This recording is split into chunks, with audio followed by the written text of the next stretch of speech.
In the poor, dirty slums of Ebelstein, people called the shabby old man the lying old geezer. He looked weak and sick, like he might fall over any day. Yet he proudly called himself a great mage. No one believed him. He could only do very weak, one-star magic tricks to show off to the local children. He had a bad temper too. He would get angry and yell at kids for playing small pranks on him. One day, in the middle of his shouting, he turned and saw a quiet white-haired boy with red eyes watching him. The boy later learned magic from this crazy old man. It was not for a big destiny or to be a hero. It was a simple deal. The old man wanted someone to listen to him and praise him. And the boy wanted to learn magic. So they stayed together. They sat by the campfire at night. The old man talked a lot, and the boy listened and learned carefully. They stayed through the cold winter until spring came. One day, the boy knelt in the dirt, sweating hard. A swirling blue light appeared around him. The old man watched with his mouth open in shock. He realized this slum kid had truly learned how to control mana. The boy's red eyes glowed brighter. He pushed himself and raised his hand. The energy gathered above him and turned into a huge, glowing blue magical shovel. It flew forward and crashed into a tree. The old man could not believe it. This boy was not just any kid, he had real talent.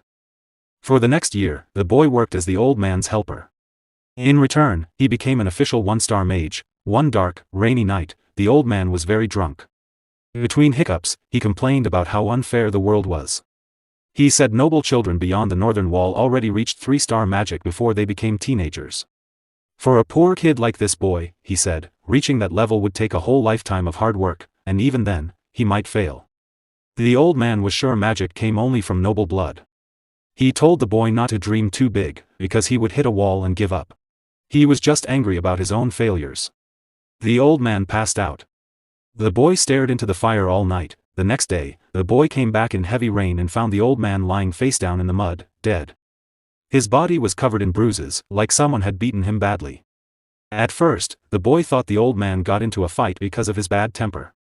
But later, while burying him in the rain, the boy learned the truth. The guards had caught the old man trying to steal a 2-star spellbook from a warehouse. They beat him to death. No one understood why a man with no ambition would risk his life for a book. As the boy stood in the rain, a blue holographic screen suddenly appeared in front of him. The old man always said magic was only for people with noble blood. But that idea was wrong, because this boy was not even from this world. The system asked him to choose his main school of magic forever, no changes allowed. The story jumps forward 4 years. Now the boy is called Derrick. He meets Katya Flameheart, a strong 3-star mage from a fallen noble family. She works as a mercenary for the Beldens group in Ebelstein. She becomes Derrick's new teacher and is much better than the old man. One day in the tavern called Beldens Tier, Katya talks seriously to Derrick. She says it is normal for mages to want more power, and he has real talent to go far. She warns him not to be too greedy, or he will stop improving. Derrick agreed. Stay careful. She teaches him to feel his mana and imagine things into reality. As blue energy swirls around him, Katya sees he has a huge amount of natural mana and very good control from fighting in real battles. Suddenly, Derrick's eyes turn a scary violet color. The mana pressure becomes so strong that Katya looks shocked and worried. Then a huge explosion shakes the whole tavern. People downstairs scream that it is an enemy attack. Derrick snaps out of his deep focus, breathing hard like he just ran for miles. Katya doesn't let him rest. She grabs his wrist tightly and Derrick asks with confusion, "Master?" Katya tells him to stay quiet. She pulls him out of the room and past the confused guards who are running everywhere looking for the cause of the loud boom. Walking to the alley, when they reach a quiet alley, Derrick again asked with confusion, "Master?" Katya turns to him with a worried face. Then said, "Derrick, listen carefully." Derrick still confused. Then she explains the hard truth: nobles are very protective of their power.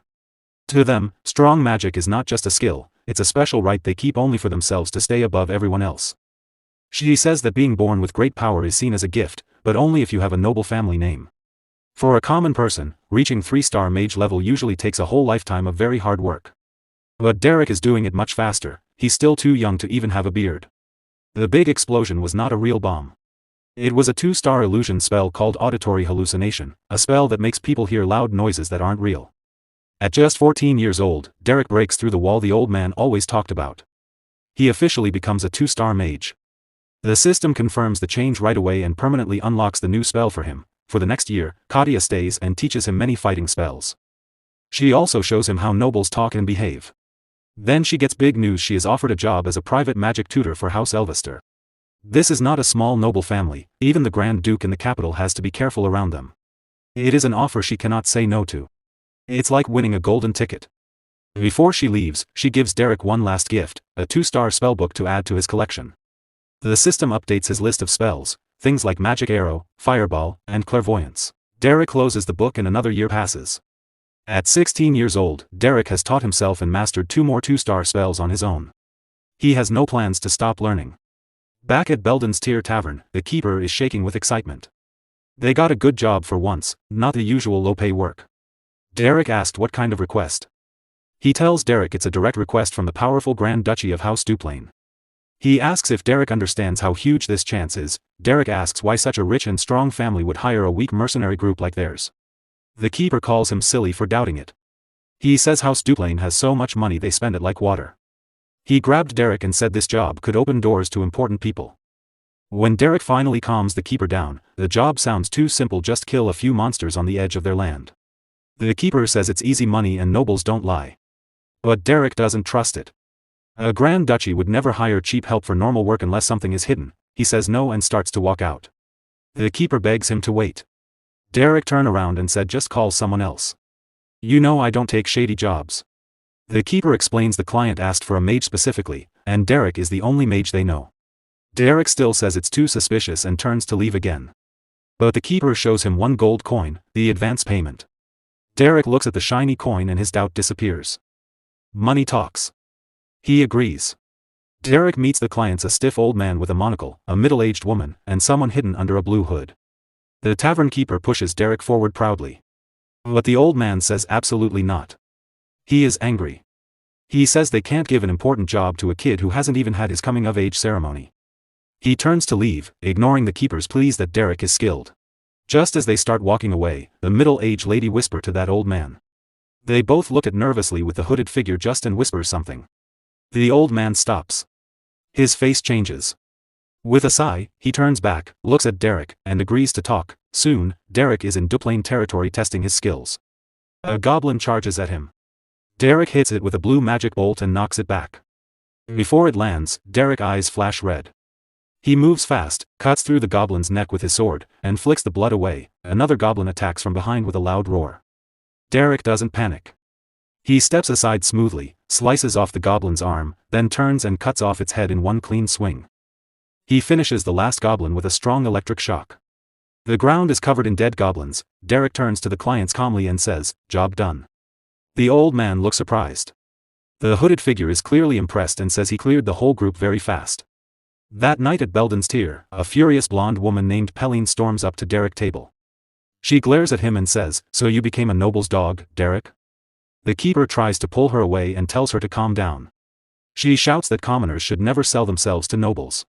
The keeper smiles slyly and asks if she knows how much the job paid. Pelline guesses 1 silver. The keeper laughs and says the advance alone was 1 gold. Pelline's anger disappears. Her eyes shine. She gets excited and begs to be allowed to work for nobles too. The keeper yells that begging on knees is not part of the job. At midnight later, Pelline, now calm and dreamy. Keeper asks how the job went. Derrick says it was just a simple goblin hunt. The keeper says the clients looked rich but shady. Derrick's face turns serious. He tells them all 3 clients were lying about who they were. The old man said he wanted youth, energy, and good manners, but he had none of those himself. The woman who said she was a kitchen maid had soft, clean hands, not hands that do hard work. Derrick starts to talk about the trainee inspector, but his eyes glow red, and the keeper stops him. The keeper, whose name is Jaden, says mercenaries don't get paid to ask questions. They do the job, take the money, and move on. Derrick agrees, though he doesn't like it. In this hard world, surviving comes first. The next day, in Grand Duchy of Duplain. Derrick stands in the field full of dead goblins and says the area is now safe. The old man says good work. Jaden quickly asks for the rest of the payment. The old man gives 2 more gold coins. Jaden celebrates, but Derrick stays quiet and suspicious. The old man then praises Derrick's skill and offers a new job, much better pay. Jaden is confused and asks what it is. The old man says 15 gold coins. Jaden almost faints at the number. The old man asks Derrick directly. Derrick looks at him hard and says one firm word: yes. Soon, Derrick and Jaden leave their place and arrive at the huge, beautiful home of the Grand Duchy of Duplain. Derrick is amazed by how big and fancy it is. Jaden also impressed. Before they go in, the old man stops the act. He says his name is Delon, the Grand Steward to the Grand Duke. He apologizes for the trick, it was needed to test Derrick safely. Jaden is nervous and sweating. The woman says she is Katerina, the head maid of the Duke. Jaden tries to bow and greet them properly but stumbles over his words. Derrick puts it together: the dispatch officer was the Grand Steward, and the kitchen maid was the head maid. Their real positions are much higher than he thought. Then the hooded lady stepped forward. Jaden asks the big question: who is the hooded person? The figure slowly pulls down the hood. It's a young woman with long dark hair. Derrick looks surprised. And the lady have bright blue eyes. She says her name is Isline Eleanor Duplain, the eldest daughter of the Grand Duke. Then she tells the real reason for the job: the goblin hunt was only a test. The true job is for Derrick to become the personal magic tutor for her younger sister, Daila. Derrick feels like the world stopped. He can't speak. The idea is crazy, a boy from the slums teaching magic to a noble lady. Inside the grand residence of the Duplain family, a young man bursts through the door and storms into the office. He shouts at his father, Valerian, the Grand Duke. The boy rushes in, drawing the attention of his father and his blonde older brother. The Grand Duke tells his son Raig to act with dignity in his presence. Annoyed, Raig snaps back that the one who needs dignity is Daila. She supports a maid. A young woman nearby is crying hard because Daila went too far and hurt her. The blonde brother tells Raig to be quiet because they were in the middle of an important talk. But Raig ignores him and continues. He says more than 10 servants have quit in the last month alone. He asks how long his father will keep ignoring that troublemaker. The blonde brother stands up, angry at Raig's behavior, and shouts his name. He tells Raig to stop making a scene and to leave the room. Raig goes quiet for a moment with a serious look on his face. Then he says that even if Daila is useless, they still have Eileen for the family's future. He adds that it's time to get rid of the troublesome girl. The Grand Duke calmly removes his glasses. He says it is not Raig's decision to make. Raig reveals that he has already found a monastery for her. He says sending Daila there would be better for the whole family. Furious, the father suddenly grabs Raig by the head. In one quick move, he slams Raig's head onto the desk. With a cold, threatening look, he pins his son against the wooden surface. Even though he is hurt, Raig speaks again. He says that when the time comes, his father will have to make a choice. The Grand Duke stares at his son with an icy, dangerous gaze. Meanwhile, Eileen and Derrick arrive in the main hall. The girl asks Derrick if he has ever heard of her sister, Daila. Derrick replies that he has seen Lady Daila listed in the Duplain family records. Eileen gives a mysterious smile and says her sister is not well known to the public. At that moment, the large office doors open. They step inside. There they see Raig with an injured face and his blonde brother Valerian. Valerian greets Eileen warmly and asks how her stay has been.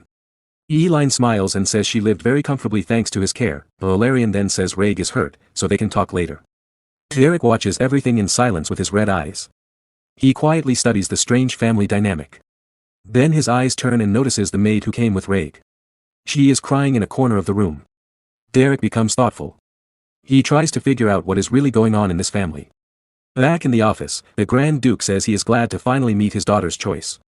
Eileen thanks him and introduces Derrick as Daila's new magic tutor. The family head puts his glasses back on and stares at the white-haired young man. Eileen says they will leave now since he is busy. But before they go, the Grand Duke tells the new tutor to stay behind. Derrick turns around, confused about what the nobleman wants to say. The room becomes tense as the Grand Duke and Derrick look at each other. Calmly, the head of the Duplain family starts writing on a piece of parchment at his desk. He comments that the boy is very young. He asks if Derrick is 16 years old. Derrick answers simply, yes. The Grand Duke asks about his magic skills. Derrick says he uses one-star magic. The Grand Duke smirks and laughs. He says humility is not always a good thing, and he knows the boy is lying. Derrick stays silent, seeing that his lie has been caught. The nobleman releases his powerful aura. Derrick realizes the Grand Duke is a 5-star mage. Derrick apologizes. The Lord says he understands, showing too much talent can sometimes be dangerous. He adds that based on Derrick's clothes and age, he does not look like a typical magic tutor. Without hesitation, Derrick admits the truth, he is actually a mercenary. The Grand Duke says he trusts his daughter's choice. He will allow Derrick to enter the annex of the residence where Daila lives. He dismisses Derrick, but the young man interrupts with one last question. The Grand Duke allows him to speak. Derrick says his duty as a mercenary is to make sure Lady Daila learns magic properly. His mission is to help her enter high society. The Grand Duke asks why Derrick is telling him something so obvious. Derrick then says he has a very serious request to make. The Grand Duke looks intrigued by the boy's boldness. He waits to hear what it is. Meanwhile, in another part of the house, a plate crashes hard against the floor. A maid screams in shock and cowers in fear. The servant apologizes many times, but the girl treats her with complete disrespect. The young noble tells the maid to get out and warns her never to show her face again. In a different room, the guild master asks Eileen why she chose that boy.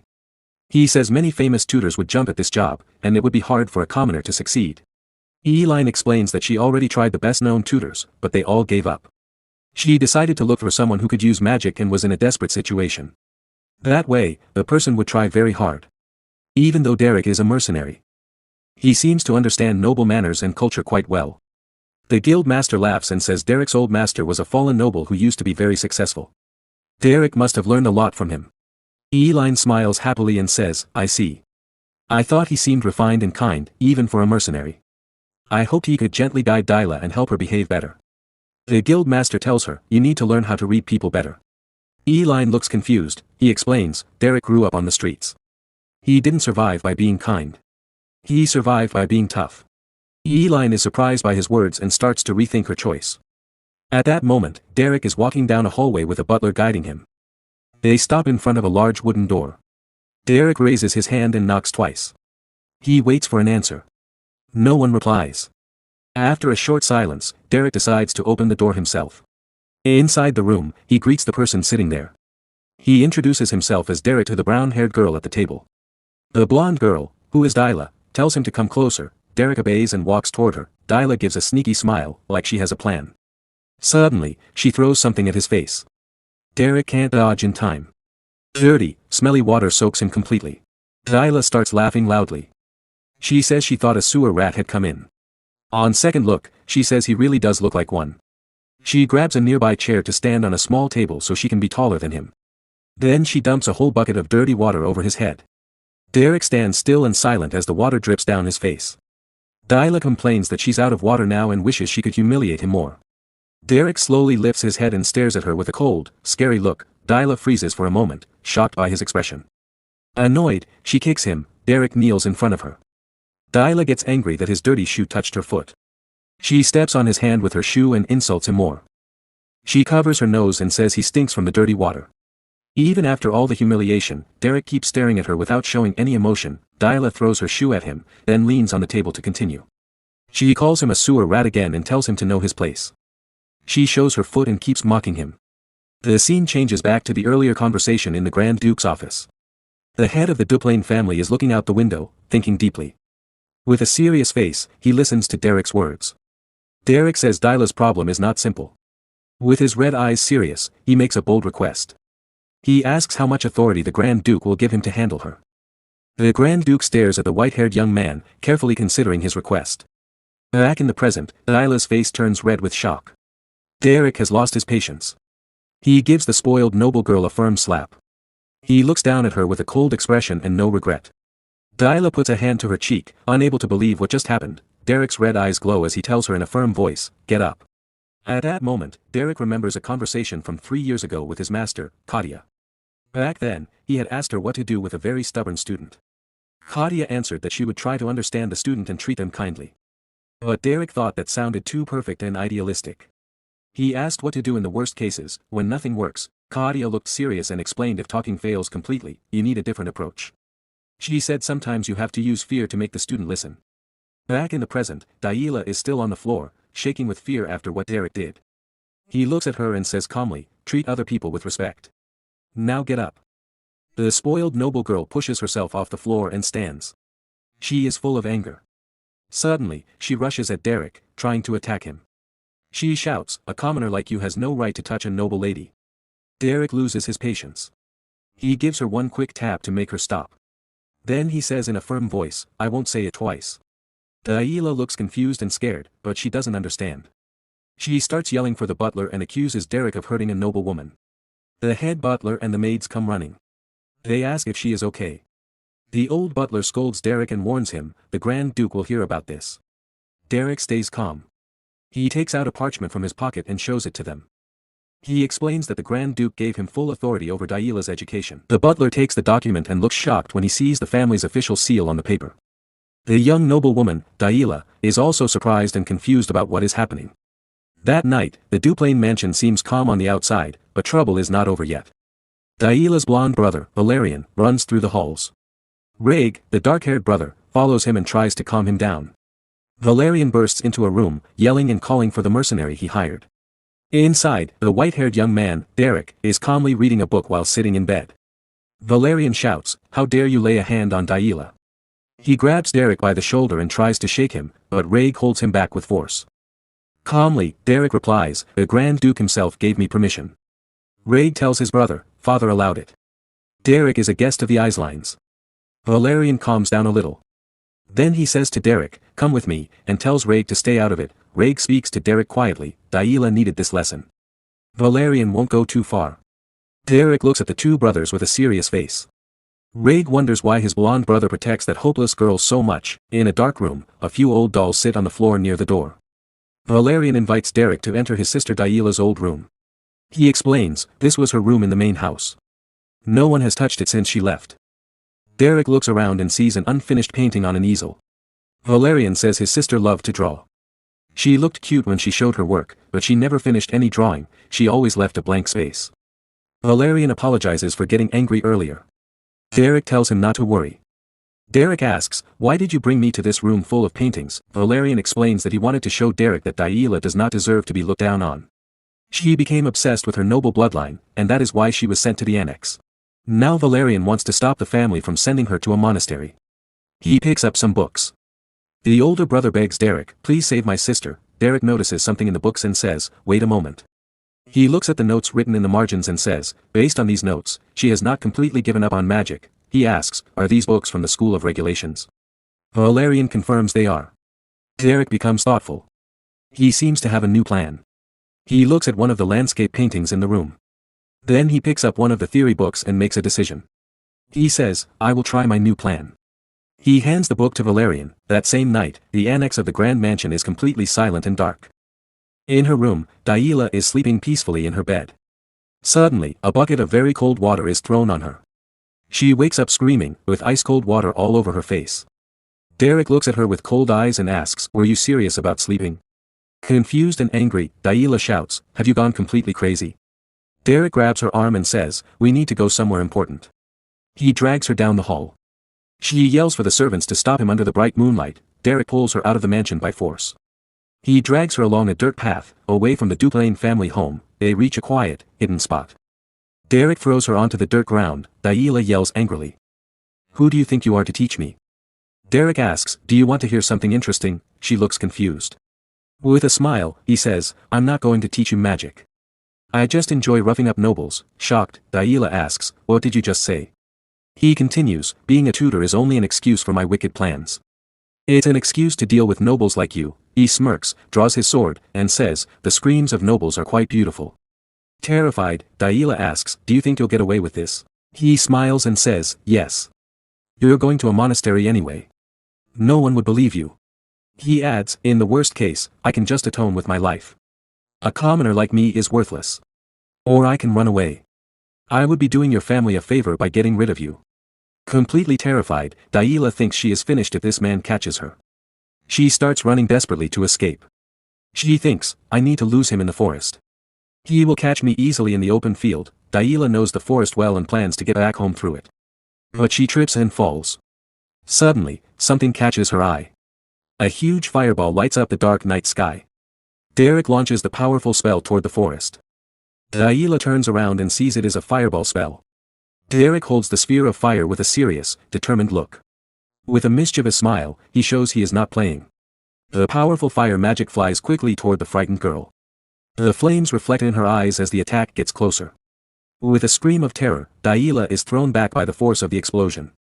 A large fiery blast happens right behind her, destroying everything around.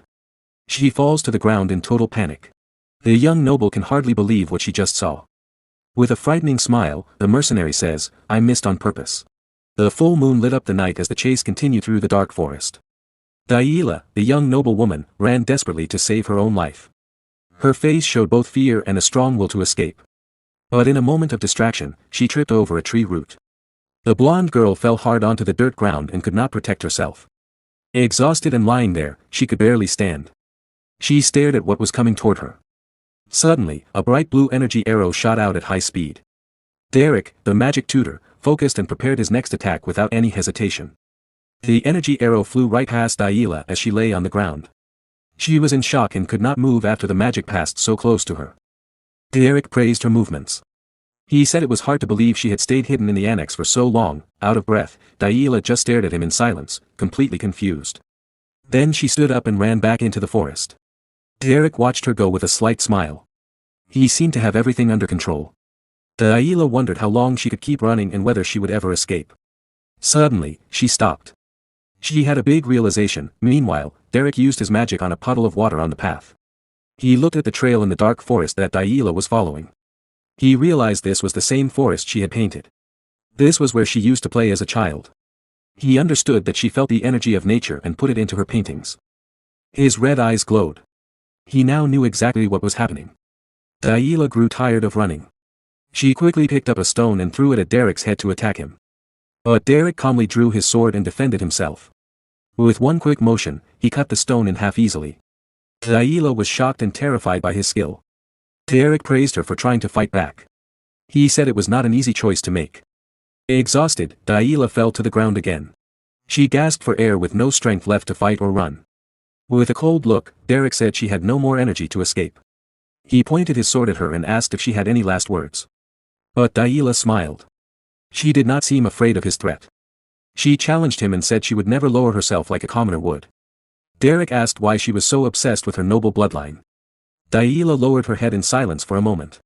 Then she said that if they took away her noble status, nothing would be left for her. Angrily, she shouted about magic and her failures.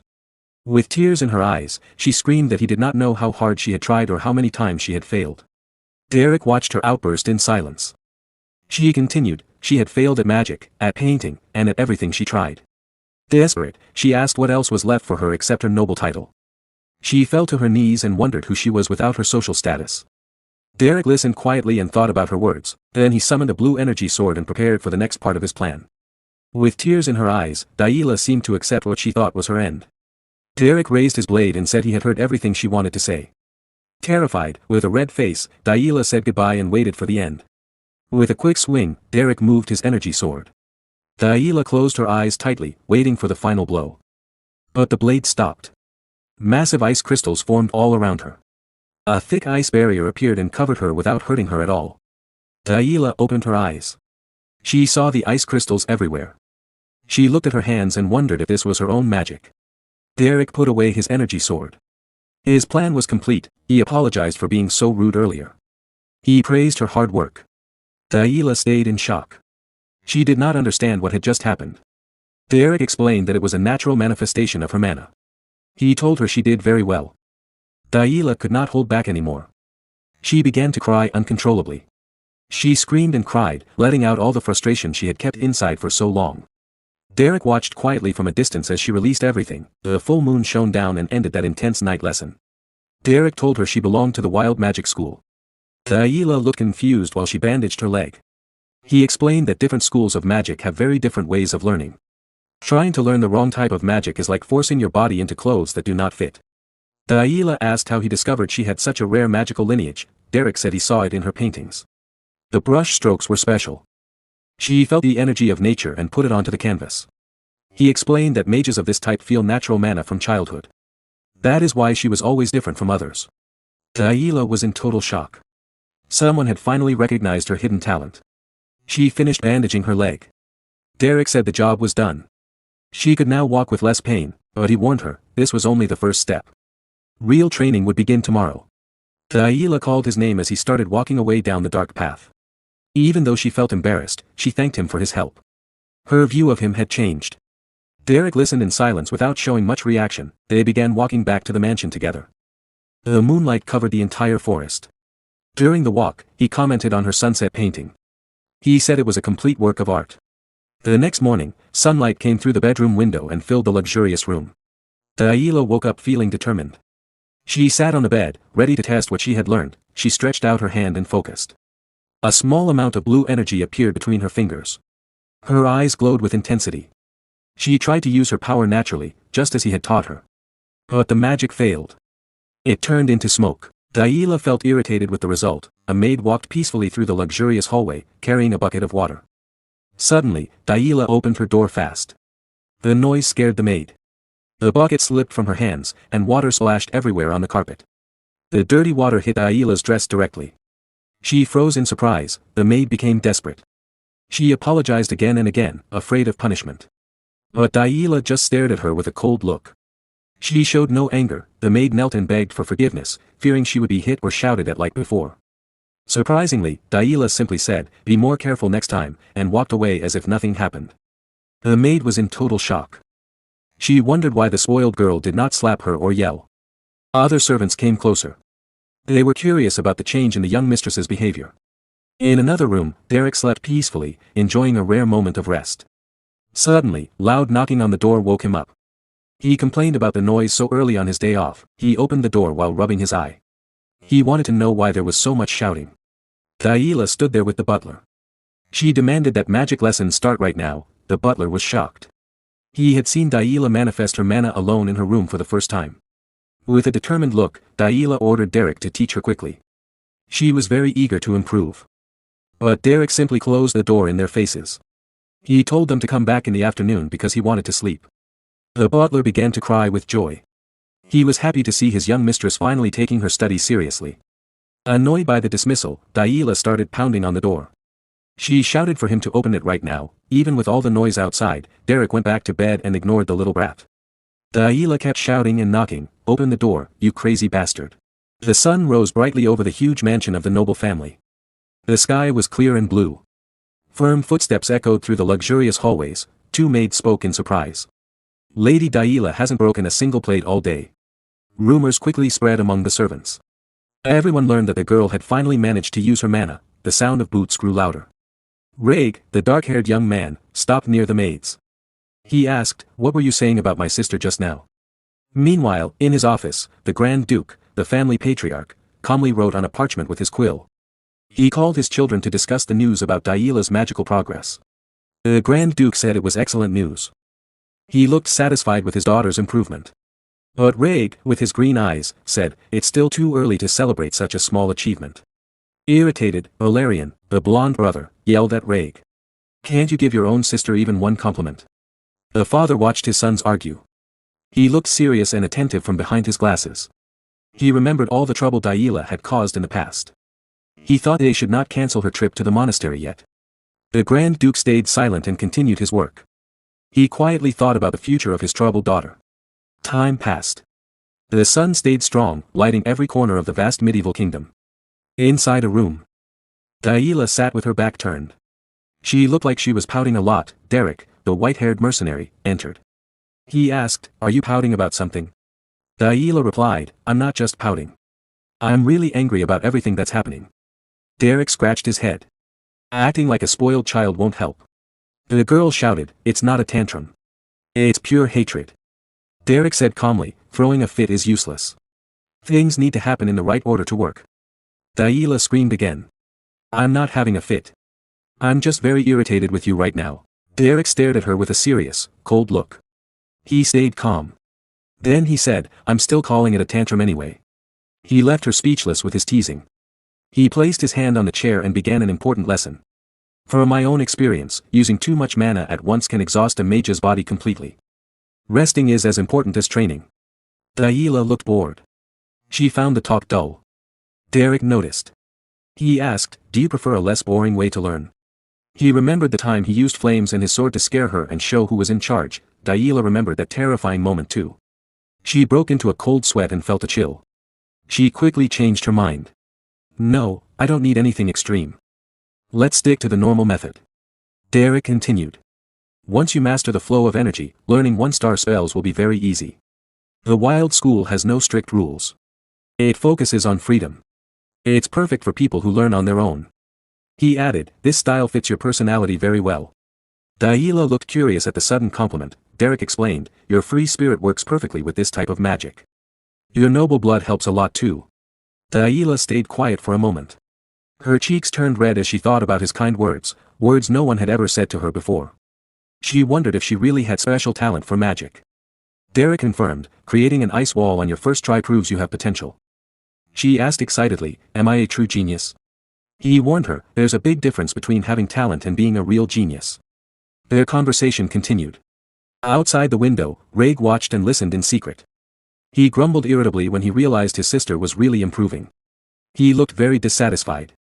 The next day, the sun shone brightly over the mansion. Heavy training continued without stop. Daila ran into the room. She told her master, I can manifest the power, but I can't control the direction of the spell. Later, she interrupted him during his meal. I tried the ice element, but it felt very strange, nothing like I expected. On another day, she chased him through the corridors. She shouted, I feel the energy flowing, but in a completely wrong way.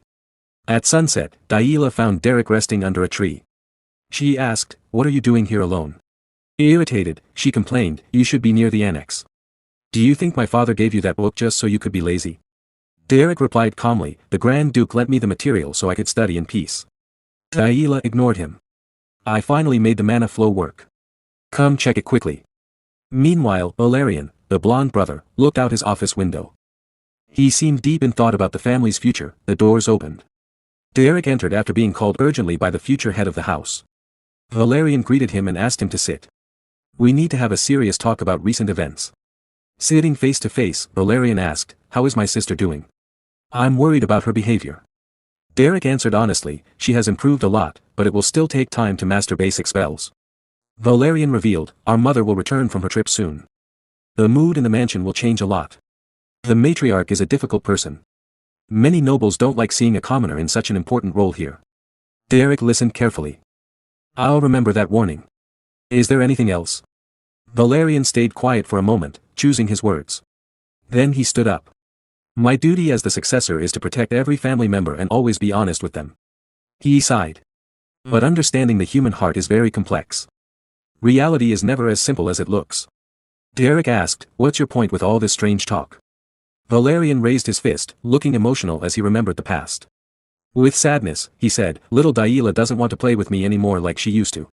Derrick watched with a confused expression. Valerian continued, when we were children, she was like a perfect little angel. While Valerian made his dramatic scene, Derrick calmly drank his tea, not reacting much. Valerian asked, is there any way I can win back her affection? Derrick questioned, why are you asking me about something so personal? Suddenly, Daila's voice echoed through the mansion. She shouted desperately, looking for her magic master. Valerian ignored the earlier question. He showed Derrick a handmade doll he had learned to make from a servant. It looked very creepy. He asked, what do you think of my work of art? Derrick looked at the strange toy. Are you trying to curse someone? Upset by the harsh reply. Valerian started crying. He became very sensitive. The scene changed to the outside of the grand residence under a clear blue sky. That day, an elegant woman entered the main hall. She said she had heard very good things about the white-haired young man. With a smirk, she added, they managed to hire a very capable magic tutor for our noble family. She introduced herself. I am Mirella de Duplain. She said she planned to send a beautiful gift to the young man's homeland. Derrick replied, I don't belong to any noble house or any lord's territory. The woman looked shocked. She was startled to learn that her daughter's teacher was just a commoner. When Derrick says I'm a commoner. She didn't believe it and totally shocked a commoner. 1 week earlier, a fancy carriage stopped in front of the huge noble family mansion. Young Aisline spoke to the mercenary named Derrick. She told him she made the right choice by bringing him to her family's land. But now she had to return quickly to Ebelstein for urgent business. She would leave little Daila in his care. The white-haired young man, Derrick, simply nodded and agreed to the job without complaining. The guild leader appeared, laughing. He put his hand on Derrick's shoulder and made a joke about his serious reply. Then he climbed into the carriage with Aisline. Before leaving, he told Derrick, finish the job fast, before trouble arrives. The carriage rolled away. Leaving Derrick alone to handle the complicated noble family, suddenly, Aisline touched her face. She looked worried. She had forgotten to tell him something very important. The guild leader asked what she meant. With a nervous face, she explained, my mother will return next week. I forgot to warn him about her. The bearded guild leader asked if the family's matriarch was really someone who needed such a serious warning. The scene shifted to the beautiful ceiling of the mansion's office. Tension filled the air. Inside the office, Miriella, the mother, became furious. She shouted, "A commoner is really my youngest daughter's teacher." The Grand Duke, the father, stayed calm. He kept holding his quill and asked his wife to lower her voice. But Miriella kept yelling in panic. She said little blonde Daila was the most precious daughter of their noble line. The Grand Duke took off his glasses. He admitted he also disliked putting ordinary people in important roles. Miriella reminded him that all the noble tutors had quit. She asked why they chose someone from the mercenary world. The father explained that good tutors are hard to find. He said the white-haired Derrick came highly recommended by their daughter Isline. Miriella started walking back and forth in the office. She said there must be some basic standard of quality. Then she suggested bringing her brother Flam to teach Daila now that the girl had finally awakened her magic energy. The Grand Duke asked if she really wanted to pull a border commander away from his duty just to be a private tutor. He questioned if she thought running the duchy was a game. Miriella shouted again. She said high society in Everstein was a dangerous battlefield for young nobles. She pointed her finger and said she refused to let her daughter become a joke at her grand debut and ball because of a nameless teacher. At that moment, the big office doors opened. Someone entered and stopped the argument. The blonde son, Valerian, asked his mother to calm down. He said she did not come here just to fight with her husband. Miriella told him to step aside. She said this matter could not be ignored. Then the other brother, Reg, dark-haired, asked slowly if the real problem was whether the commoner actually had the skill to teach Daila. He walked forward while everyone watched him. Reg said having a commoner as tutor was strange, but if the man was skilled, it would not be a big issue. He asked his father to let him test the mercenary himself, in a magic duel. The father told Reg not to bother. He said with full confidence that Derrick was very strong and capable. Reg stared at his father seriously after hearing such high praise for a commoner. Then Reg changed his idea. He suggested testing his little sister's skills instead. He explained, if the teacher was truly good, Daila should have improved a lot in a short time. The father stayed quiet but seemed to think seriously about watching his youngest daughter fight. Reg started to leave the office.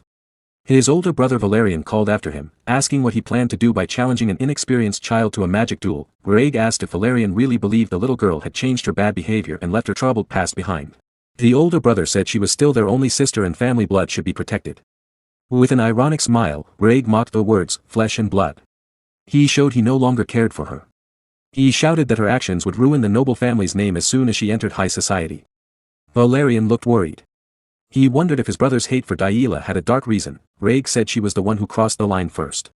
She should stay hidden in that side building forever. Valerian watched his brother leave. The air in the mansion felt heavy and tense. Soon the argument in the office quieted, but everyone felt unsure about the coming duel. Outside, a small bird sat on a tree branch. A new morning had begun at the grand house. Suddenly, little blonde Daila burst into her teacher's room.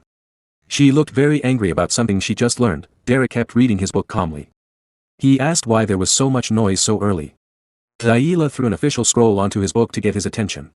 With a determined face, she said, if she lost this magic duel, the mercenary would be fired immediately. Derrick stayed calm. He said he already knew the opponent was an experienced one-star mage. The fight would be hard for her. Daila got even angrier. She shouted that he would be fired if he did not take the challenge seriously. Derrick replied quietly, I only do the work I was paid for, nothing more. He added that he had already received a large payment up front, so he did not care much about the rest. Daila was shocked.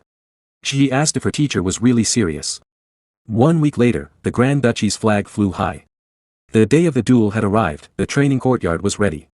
The noble family and servants gathered to watch. The Grand Duke walked in with authority, next to his still angry wife. Derrick bowed politely.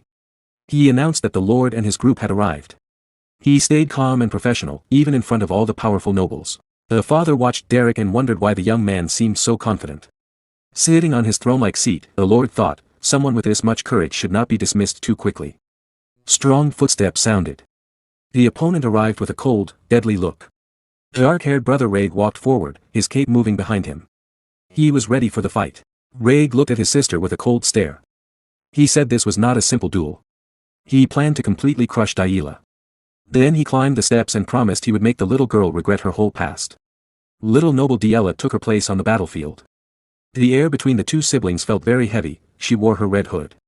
Her face looked focused and ready for the most important fight of her life. But she was shocked by what she just heard.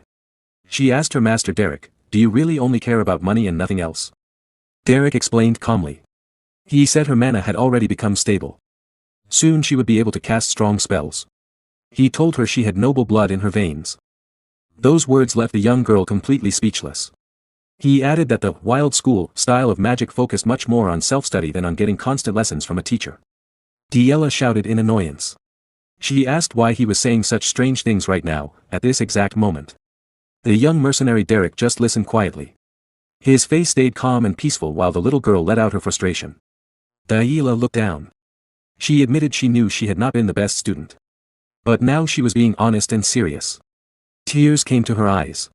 She cried and said she wanted to keep learning from the white-haired young man Derrick. She would not accept any other teacher in his place.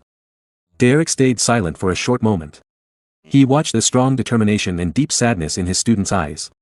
Then the young man started putting on his glove. He said he had never taken part in a formal noble duel before. But he told her he could teach her how to win a real fight. He asked, "Do you truly want victory today, little noble?" In the past, everyone said young Diella had no talent for magic.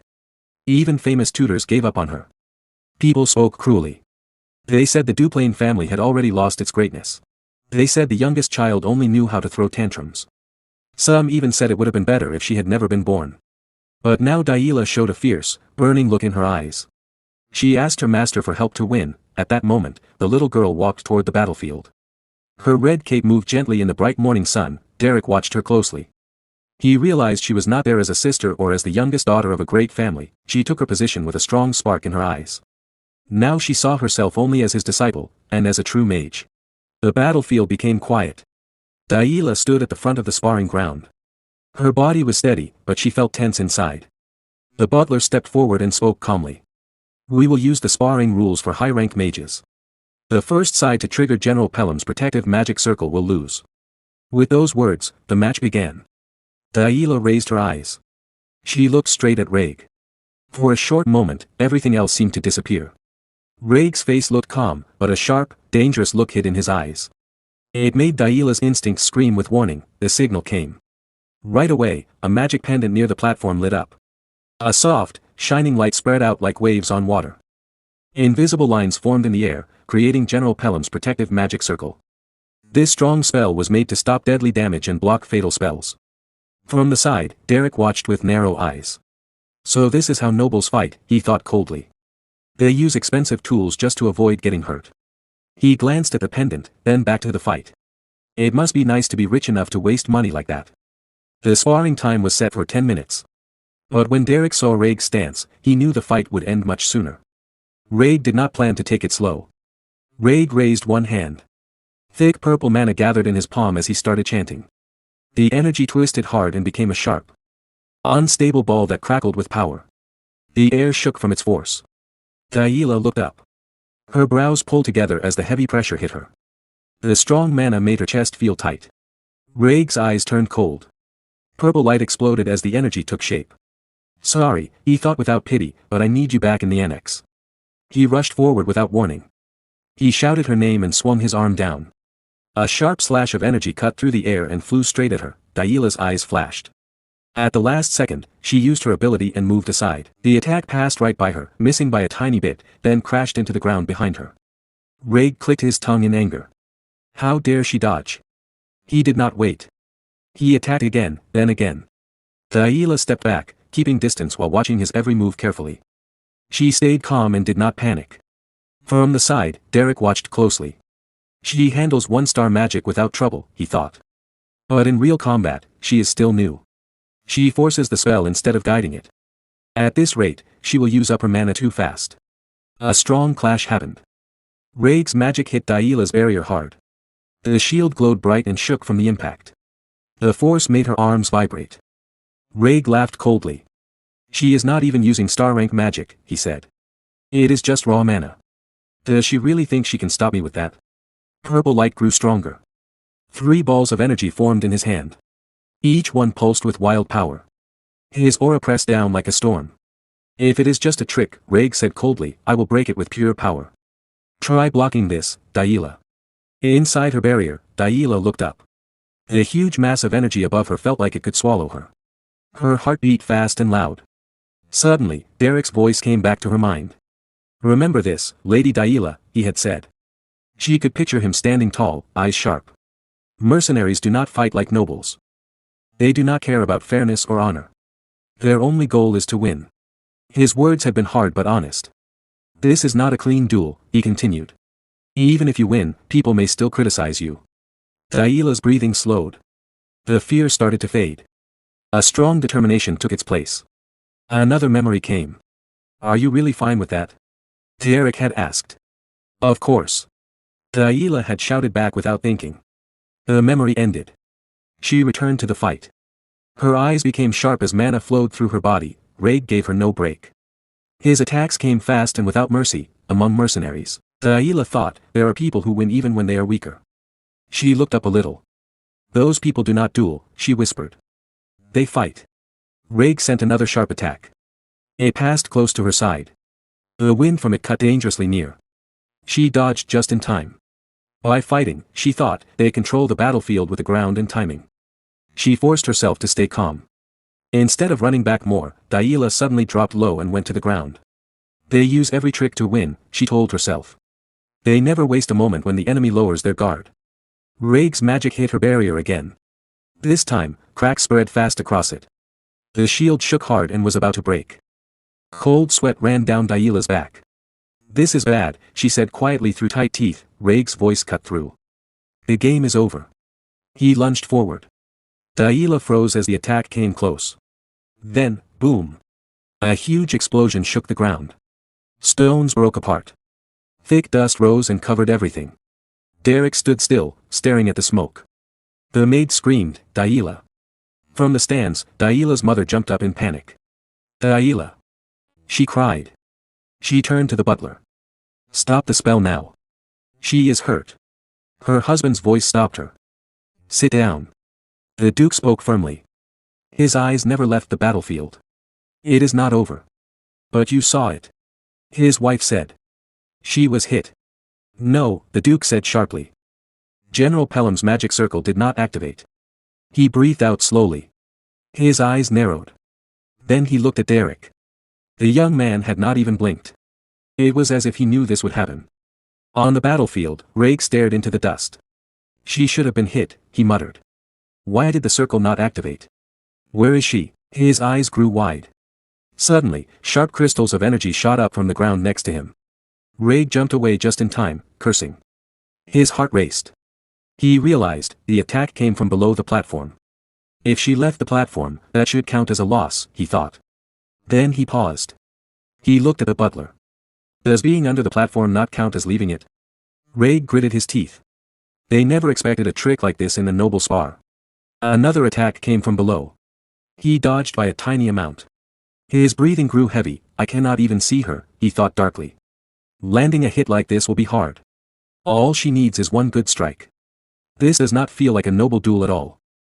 Finally, Raig saw her. Daila rose from the ground. Dirt stuck to her clothes. She stood straight and looked up at him. A burning fire shone in her crimson eyes, very different from her usual calm face. Raig froze. I have seen that look before, he realized. The same look Derrick had when my older brother grabbed him by the collar. Raig's eyes snapped to Derrick. There is no way she thought of this alone. His teeth ground together. That bastard. Derrick, this was your plan. With a quick move, Raig took off his black coat and threw it aside. His stance changed completely. All playfulness was gone. Fine, he said in a cold voice. I will play along with your scheme, Derrick. After getting attacked on the lower part of the battle area, Raig becomes even more determined and serious. Meanwhile, Daila's mother is watching everything. She notices something and asks in surprise. Daila, did you go under the platform? Down there in the dust bowl? Then she shouts. What are you doing, honey? Stop the fight right now. The head of the family, her husband, replies calmly to his wife. No rules have been broken. Let's watch a little longer. He keeps watching the fight with more curiosity. Daila is still hiding under the dust bowl. She uses her ice magic to confuse Raig. Her eyes are full of determination and focus. While concentrating, she can feel the flow of mana clearly. Up above, Raig grits his teeth in anger. He tries to cast a spell. Suddenly, ice appears under his feet again. He barely dodges it. Nervous and angry, he thinks to himself. She keeps targeting my feet whenever I start an incantation. I can't lose like this. Then his eyes catch something, the tall pole with a flag on top. An idea comes to his mind. Under the platform, Daila sits quietly and thinks. The mana flow stopped. He's planning something. No matter what he does, the next time he starts an incantation, I'll get him. She keeps focusing hard. The butler looks up nervously and says, Young master. Ray climbs up the tall pole. From that height and distance, Diella can't sense his mana properly. He thinks, she shouldn't be able to detect my mana from here. But casting a spell properly is impossible at this distance. There's only one way. He gathers mana in his hand, releases his blue aura, and thinks, I'll destroy the whole platform without any incantation. The mana he releases turns into an arrow. It shoots down and strikes the bottom of the pole hard. On the other side, Derrick watches everything calmly. He still doesn't look nervous. Raig's mana strike hits the base of the pole. It cracks loudly. The pole loses balance and starts falling. Raig jumps away just before it hits the ground. The pole crashes down, smashing the entire platform. Dust flies everywhere. Diella's mother opens her mouth in fear and screams. Raig! Raig lands on the ground, covering his mouth because of the thick dust flying everywhere. He coughs hard, but then his eyes catch something. He focuses. It's Diella. The dust has covered her completely. She can't see anything and stands there coughing. Raig takes advantage of the moment. He raises his hand again to cast a spell and creates a mana arrow. With a quick motion, he releases it straight toward Diella. The blue arrow flies fast, full of power. Suddenly, Diella notices it. She turns her head, sees the arrow coming, and quickly raises her hand to try to block or dodge. But her spell doesn't work well. She feels her mana slip away. A thin line of blood appears on her forehead from the strain. She grits her teeth in anger as the arrow keeps coming. She barely dodges it at the last second. Still nervous, she grits her teeth again. Raig prepares to create another attack. Diella starts running as far as she can to get away. Raig thinks to himself, I have the advantage at close range. Just one more magic arrow and, before he can finish the thought, Diella suddenly appears from the side. She kicks him hard in the chest with her foot. Diella, still full of anger, glitches his teeth. Raig's eyes go wide in shock. His mouth opens as the sudden attack hits him. He falls to his knees, one hand on his chest, feeling sharp pain. But Diella doesn't stop. She grabs a handful of dust from the ground and throws it straight into Raig's eyes. Raig screams in pain. While he tries to wipe the dust out of his eyes, still gritting his teeth in anger, he mutters, You little. Diella jumps back onto the broken ground above. After finally clearing his eyes, Raig looks surprised. He thinks, kicking, throwing sand. She's doing everything she can. She has almost no mana left. She's fighting this hard, just to win, even though she knows it's almost impossible. Then Raig stands up slowly. He thinks, All right, Diella. This duel was to prove your own worth. I will give it my all in return, as your brother. It is already afternoon. The sun shines bright and strong. Diella stands on the ground, watching Raig. Raig slowly climbs back onto the broken platform. Diella puts her hand on her head to stop the blood. Her eyes are wide open, full of focus. She slowly removes her hand. The blood does not stop. It drips down her face, flows to her chin, and drops onto the ground. Suddenly, she remembers something. A memory comes back to her mind. She thinks of Derrick's words. Think of it like brushstrokes on a painting. Mana is your paint, and spellcasting is your brush. Collect the free-floating paint with your brush to create an entire image. In the memory, Derrick shows his mana flow in his hand. He says, That is magic. Diella is surprised and her eyes wide open and she blushed. His mana flows gently into the sky, making the night clearer so everyone can see it. The scene changes back to the present. Diella closes her eyes. She remembers Derrick's words and focuses hard. Suddenly, her mana starts flowing around her. It covers her body like a shield. The more she thinks about Derrick's words, mana is paint, spells are the brush, the stronger the mana becomes. She gathers all her mana into her hand. She thinks, I feel it, the mana at my fingertips. Use the paint to draw. That is magic. A large spell circle appears on the ground under her feet. She pulls out a sharp ice spear made of mana right beside her. The butler looks shocked. His mouth opens wide. He says, This is... Diella's mother is surprised too. She turns to her husband and says, Honey, Diella is using one-star magic. Raig looks nervous. He thinks, Ice spears. You've done it now, Diella. Diella controls the ice spear with her hand. She moves it into attack position. Raig gathers mana in his hand too. He creates many mana arrows. He thinks, but that doesn't change anything. I'm still one step ahead, even in one-star magic, Diella. I'll hit her before she hits me. Then I'll win. Diella prepares to release her ice spear toward Raig. At the same time, Raig releases his many mana arrows toward Diella. The ice spear flies with full power toward Reg. The arrows fly toward Diela. Both attacks crash into each other in the middle. A huge explosion happens on the ground. Blue mana bursts out everywhere. The shockwave hits Diela's mother and father. They look stunned. Dust covers the whole area. The mana energy changes shape into a big circle. Yellow lightning spreads around it. A loud echo of energy fills the air. Reg breathes heavily after using so much magic. On the other side, Diela stays silent but breathes hard too. Nearby, Derrick watches everything quietly.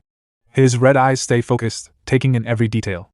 1 year ago, a mother bird was feeding her 3 baby birds in their nest on a tree branch. The tree stood outside the Grand Duplain house. Inside the house, voices echoed through the halls. Grand Duplain was walking beside his butler, and 2 other men were following behind them. The butler spoke respectfully, "Sir, a letter arrived this morning from the Duplain resistance. It seems to be about the upcoming social gathering." When Grand Duplain heard this, he turned his eyes toward Diela, who was sitting sadly on a chair. She was alone, hugging herself, lost in deep thought. He looked at her and thought for a moment, wondering how the matter should be handled. However, he did not say anything to her. After a short pause, he quietly walked away, back to the present. Diela is still standing on her feet, shocked. Blood is slowly spreading across her forehead. She cannot believe what has just happened. Suddenly, a loud sound echoed, and a barrier formed around her. She stood frozen in the same place, shocked. After the barrier appeared, she clenched her teeth tightly. On the other side, Reg was sitting on the ground. The ice spears had missed their target and fell beside him. Dust moved around his feet. Derrick looked at the whole situation carefully. Then he suddenly realized something and lowered his head sadly. At that moment, Diela thought, "I lost." She began to cry loudly, with tears falling from her eyes. Grand Duplain was watching from above and understood everything that had happened. But Diela's mother, filled with anger, said to Grand Duplain, "Honey, what on earth is this? Is this filthy and vulgar thing what you call a magic spar? You cannot be serious." Meanwhile, Diela was still crying loudly and could not stop. Her mother continued angrily, "Are you telling me that this so-called teacher has been teaching something like this to a young lady of the Duplain family?" After seeing Diela like this, Grand Duplain remembered his past. In his youth, during the war, he had stood proudly and said, "My name is Raymond Oswald Duplain. It is an honor to serve you and take part in this war, Your Grace." The senior officer in front of him replied, "Yes, I have heard a lot about you from your father. You have your father's eyes, full of ambition." Raymond answered respectfully, "Thank you." Back in the present, Diela was still crying. Tears fell from her eyes as she wiped them away. Raymond Oswald Duplain watched his daughter with deep emotion.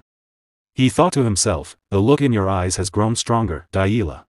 At that moment, several maids rushed in. Worried. One of them cried out, "Lady Diela. Are you all right?" Diela remained standing in the same place, still crying. 4 maids gathered around her with concern. One maid said softly, "My goodness. You must receive treatment at once." She tried to hold Diela's hand, but Diela pulled her hand away. The maid looked confused, then Diela slowly walked toward Reg. Reg looked up at her nervously and said, Well." He awkwardly rubbed his hands together and added, "Good work, Diela." But Diela said nothing. She lowered her head, ignored him, and kept walking. 2 maids followed her. One said gently, "My lady, please allow me to escort you to your chambers." Diela did not answer and continued walking. The maid asked again, "My lady." But still, there was no response. Diela then stopped in front of Derrick and lowered her head sadly. Derrick looked at her with sympathy. Her lips trembled, and she began to cry again. Tears fell from her eyes. She grabbed her skirt tightly and, through her tears, said, "I lost. I'm sorry." Derrick was surprised to hear those words. His eyes widened slightly. Then he slowly stood up and said gently, "It's all right. It's okay to lose." He continued softly, "Use this frustration to rise higher and become stronger." Hearing this, Diela could no longer hold back her tears. She cried loudly in front of Derrick. As she cried, the maids called out in worry, "My lady." Diela's mother stepped forward quickly. She lifted her skirt and rushed toward Diela in worry. The maids were still trying to support Diela. Her mother knelt in front of her and gently held Diela's cheeks. With tears in her eyes, she said softly, "Oh, my Diela. I can't believe you went through something like that. You've had such a hard time, my baby." Delilah looked at her and said emotionally, "Mother." Her mother hugged her tightly. "It's okay. It's okay now." Tears fell from her eyes as she spoke. Then she said gently, "Go quickly and get treated first." Delilah nodded weakly. "Yes." With the help of the maids, she walked away. Her mother stayed behind, wiping her tears and thinking about her daughter. Then her eyes slowly turned toward Derrick. She began walking toward him. Derrick noticed her coming. Suddenly, she shouted angrily, "Derrick, you shameless man. Do you even understand what you've done? So what if you taught her one-star magic? Do you think that makes you impressive?" Without warning, she slapped Derrick across the face. Derrick remained silent, still furious. She clenched her teeth and grabbed his shirt. "You taught her nothing but cheap tricks. You stained a noble lily with filth. You made the Grand Duke's daughter do something dirty and shameful." Derrick lowered his head and listened quietly. She slapped him again and shouted, "There is a world you lowly trash don't even understand. Something precious must be protected with dignity." Then she turned to her husband and said, "Honey. You saw it too, didn't you? This wasn't even a proper magic spar. He was teaching Delilah something disgraceful." She was still holding Derrick's shirt.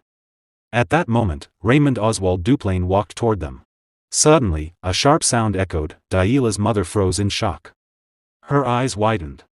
Raymond had slapped her. She held her cheek and stared at him in disbelief. Raymond said calmly, "Do you not realize who is behaving most disgracefully right now?" She looked at him, shocked. "Why? He is just a commoner." "Yes," Raymond interrupted firmly. "A mere commoner. But he is our daughter's teacher. What kind of parent treats their child's teacher like this?" Derrick still stood quietly with his head lowered. Raymond then said respectfully to Derrick, "Please forgive her. Every parent has their own way of loving their child." Derrick slowly raised his head and thought for a moment. Then he replied calmly, "It's all right." Raymond turned and said, "We have something to discuss privately. Come to the audience room." They walked away together, leaving Delilah's mother standing there in shock. She watched Derrick angrily, clenching her teeth while holding her cheek. In the audience room, Raymond dipped his pen into ink and began writing. "You have raised Delilah well," he said while writing. "As the master of this estate, I should give you a proper reward. The highest realm allowed to a commoner." He looked up and asked, "Do you want 3-star magic?" Derrick was surprised. He thought to himself, "He understands me perfectly. Even better than I understand myself. He knows exactly what I want and offers it directly. This is a 5-star mage, a Grand Duke of the nation. When an opportunity comes, it must be taken." Derrick looked at him firmly and said, "Yes. I want it." In the audience room, Raymond Oswald Duplain spoke calmly to Derrick, "You have taught Delilah 1-star magic well. But in Ebelstein's high society, that level is not enough to survive." Derrick replied respectfully, "There are many people in the Duplain family who can guide Lady Delilah. Now that she understands the basics, she will grow quickly." Raymond looked at him and said, "What my daughter needs is not just an instructor.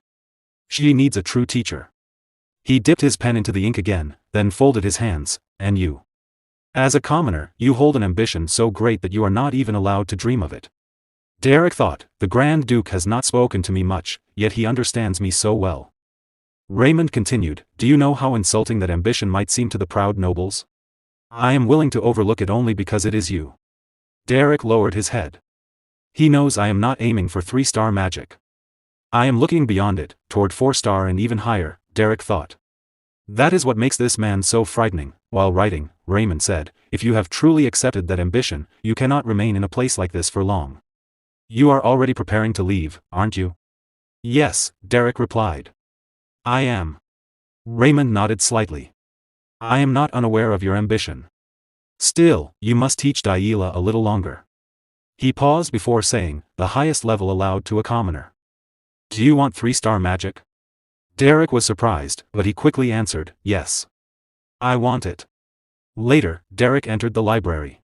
He looked around and found a book. He picked it up, opened it, and began turning the pages. After reading for a moment, he thought, "Impressive." He looked at the other books in front of him. Many people spend their entire lives trying to obtain even one 2-star spellbook. And here, all of these are 3-star spellbooks. With this much knowledge, there is more than enough reason to stay in this estate longer. If Pauline finds out, she will be furious. A few days later, in the afternoon, a pigeon flew across the sky. Daila stood proudly and cleared her throat. I am a 1-star mage now. Derrick, who was reading a 3-star magic book, replied calmly, well, even if it was only once, you did use 1-star magic. So yes, I suppose you can call yourself a 1-star mage. Daila stood proudly in front of Derrick, shining with happiness. Suddenly, she stepped closer to him and said, what? That's it? Your student made progress, and you're not even happy? Derrick kept reading his book and replied calmly, it's not an achievement I earned, is it? Daila turned around and placed a hand on her head. Seriously. This wasn't easy, you know. Derrick glanced at her and said, it seems you've recovered a lot in the last 3 days. You were crying your eyes out back then. Hearing that, Daila froze in embarrassment. She quickly sat down on a chair and said nervously, hey. Who was crying? I wasn't crying. It was just dust in my eyes. She pouted and added, and father should have told me earlier. I thought you were going to be kicked out. Derrick closed his book and looked at her. All right then. Shall we begin today's lesson? You're improving quickly. Soon, you'll learn other 1-star spells too. Daila's eyes lit up. What did you say? Quickly. Derrick replied calmly, your growth is unusual. It's rare to use 1-star magic so soon after learning magic manifestation. Daila smiled proudly. See? I told you. I'm the type of person who does what she says. So, what are we learning next? Magic arrow? It looked easy to cast without a chant. Or wind blade like Raig used. That looked strong. Oh. Or ice spear. That felt amazing. If I practice more, I'll be able to hit even Raig. You'll be practicing magic manifestation. Derrick said calmly. Daila turned around in shock. Huh? Why?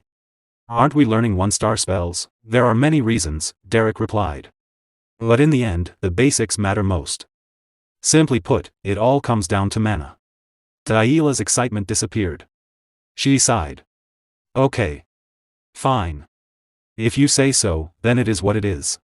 I got all excited for nothing, thinking we'd learn new spells. Derrick watched her quietly, resting his hand on his chin. Daila noticed and asked, why are you looking at me like that? Is there something on my face? No, my lady, Derrick said. I'm just surprised to see you listening so obediently. She turned her face away. What do you take me for? I've respected your words from the beginning. From the beginning? Derrick replied. You poured dirty water over my head. Twice. Daila lowered her head in embarrassment. You still remember that? It's hard to forget, Derrick said calmly. Suddenly, Daila laughed awkwardly. What nice weather today. Magic manifestation sounds fun. Let's hurry and practice. Derrick smiled slightly at her reaction. Time passed, and it was already midnight. Outside the Duke's house, Daila lay on the ground, breathing heavily. A faint blue ice aura flowed around her. Derrick stood beside her and said, I heard you're going to get busier. Daila slowly sat up, still tired. Derrick sat down next to her. So you heard, she said quietly. She touched her head in worry. I don't know. Starting next week, I'll have etiquette and general education classes too. Derrick looked at Daila and said, isn't that a good thing? You've learned 1-star magic. Now you'll receive a true noble education. Daila replied sadly, do you think I'm happy? She looked up at the sky and continued, basic noble etiquette, foreign languages, geography, history, botany, piano, sewing. I don't understand why I have to learn all of this. How did Aisline endure it? Derrick answered, that's why she's called the flower of Duplain. That's why she stands at the center of Ebelstein's high society. Daila sighed. I just want to study magic. Then study it, Derrick said calmly. I'm not sure we'll really have time, Daila replied. His Grace hired me, Derrick said. We still have plenty of freedom. Is there anyone who can throw me out at this point? Daila smiled slightly. Of course there is. Father acknowledges you, but Mother isn't the type to accept it so easily. Derrick frowned a little. Why does the madam want to send me away? Daila looked up again. She's probably worried that if I learn from you, I'll drift away from noble dignity. And become like a mercenary. Even today's spar didn't look very noble. It's far from what high society prefers. Derrick lowered his eyes and stayed silent for a moment. Then he looked at her and said, then it's simple. Daila blinked. What do you mean? Lady Daila, Derrick said calmly, silencing the madam isn't difficult. You only need to remove her reason for opposing me. Daila looked at him in confusion. The next morning, sunlight filled the house. Daila's mother walked through the hall, still worried. How could such an indecent man become her teacher? Oh, my poor baby. Her imagination ran wild. She imagined Derrick saying, "Watch closely, this is the mercenary way," while doing something rough and improper. She imagined Daila following him proudly and shocking the nobles of Ebelstein. My head hurts. She muttered to herself. What could that lowly man possibly teach Daila? Even if my husband accepts him, I am the mistress of this estate. I will find a way to deal with this. Just then, she heard a voice. Mother. Her thoughts disappeared at once. Daila? She turned with a gentle smile and opened her arms. Thinking, even if others say you are childish, I love it when you run into my arms and smile, but that did not happen. Instead, Daila stood at a distance and bowed politely. Did you rest well last night, mother? Her mother froze in surprise. Daila continued cheerfully, I couldn't leave the annex while I was being treated, so I'm sorry we couldn't talk properly. There's so much I want to discuss with you, but unfortunately I have a piano lesson this morning. Oh. I see. Her mother replied nervously. Daila stepped a little closer. I must go now. My general education schedule is quite full. Her mother blinked. Daila? Your etiquette lessons haven't started yet, have they? They begin next week. Don't they? Yes, mother, Daila answered politely. Thanks to your consideration, I'm really looking forward to them. She looked calm and mature, almost like her older sister. Her mother was still stunned. Oh. Well, hurry along. You'll be late for class. Daila turned and walked away. Her mother reached out slightly, wanting to stop her, but Daila continued forward. Suddenly, a maid nearby lost her balance and dropped a wooden tray. Everyone flinched, expecting Daila to shout, but instead, Daila smiled gently. Oh my, are you hurt? Please be careful. Don't overwork yourself. The maid stared at her in shock. Why yes, Lady Daila. Her mother and the other maids looked at one another in disbelief as Daila calmly continued on her way to class. In the Ebelstein noble district, the Rosia salon was full of laughter these days. Lady Eislein, I was really worried about you at the last gathering. You looked so heavy with worry. Lady Eislein looked surprised. She quickly covered her mouth with her hand and said, Oh, did I? I didn't mean to make you worry. She laughed softly while drinking her tea and added happily, Most of my worries are gone now, so I feel much better. The red-haired girl sitting in front of Eislein was Alante Alphione Belmiard, the second daughter of House Belmiard. That's a relief, Alante replied. When I heard you went outside the noble district to save someone, I was very worried. Eislein smiled and said. Thank you for worrying about me, Lady Alante. The truth is, my younger sister Daila needed a magic teacher. I went to find one myself, so I was quite busy. Inside her mind, Alante felt confused. What? Lady Eislein went to find the teacher herself? How amazing must this teacher be for a Duplain lady to go in person? Denise, the second daughter of House Veltus, Linnaeus Veltus, held her teacup and asked, Did you say Lady Daila? Your younger sister, Eislein answered calmly, Yes, that's right. I saw Daila at the mansion recently, and she has become such a proper young lady. I could hardly recognize her. While the three of them sat together drinking tea, the other girls around them whispered to each other. Eislein continued with a warm smile, She has even reached 1-star magic. Her manners are so neat and graceful that it made me feel I need to work harder too. Meanwhile, Lady Denise thought to herself, That's strange. Why is Eislein suddenly talking about her sister? Wasn't House Duplain hiding Daila? Then Denise said, It sounds like you found an excellent magic teacher. Eislein replied happily, Yes. He has no noble status, but he must be very skilled. It was worth going all the way to the Beldun mercenary corps to find him myself. Lady Denise was shocked when she heard that the man was a mercenary. Lady Alante was confused by this. As she held her cup of tea, Lady Alante thought, Come to think of it, if it's Daila. Isn't she the reason the mansion's cook ran away from Duplain? She remembered how the cook used to say, Lady Alante is truly kind. Back then, those words had made Alante feel nervous. Now, in the present, as she sipped her tea, she thought again about Daila's teacher. Not only did he reform that infamous brute, but he even turned her into a 1-star mage. After thinking for a while, Lady Allant smiled softly and asked Lady Eislein, "May I ask the name of that magic teacher?" Eislein blinked. "Pardon?" With a calm but chilling smile, Lady Allant said, "If he is Lady Daila's teacher, he will surely become even more famous in the future, won't he? I would like to know his name in advance." Eislein smiled brightly. "Ah, his name is Derrick." The scene changed to the Duplain house. Daila was talking to her mother, Miriella Dibble Duplain. "Derrick also teaches me a little etiquette," Daila said happily. "Etiquette is really hard to learn on my own." Miriella listened quietly. With a cold smile, she said, "I see. How admirable of you to study by yourself." Daila shook her head. "It's not that I studied alone. Derrick taught me." Miriella's smile stiffened. "What was difficult when you were studying by yourself?" Daila answered excitedly. "Most of it was difficult. I can do even this much thanks to Derrick." Miriella forced a small smile, trying to hide her anger. "Ah. I see." But inside, she was furious. Derrick. Derrick. Derrick. How many times is that name going to come up? Seriously. I don't know what he did to Daila. But I can't just let this continue. There must be a way to stop this. Meanwhile, the servants of the Duplain house were talking happily. "Lady Daila has been so kind to the servants lately," one maid said. "She has become so gentle." The gardener, smiling widely, added, "Lady Daila has been in such a good mood lately. She's changed so much in just a few weeks." The head butler thought for a moment and said, It's surprising. I only ever saw that kind of behavior from Lady Eislein before. Maybe she is finally trying to become a true lady. You can feel noble dignity from Lady Daila now." Hearing all the praise for Derrick and Daila, Miriella Dibble Duplain clenched her teeth in anger, unable to hide her fury any longer. At night, the stars were shining in the sky.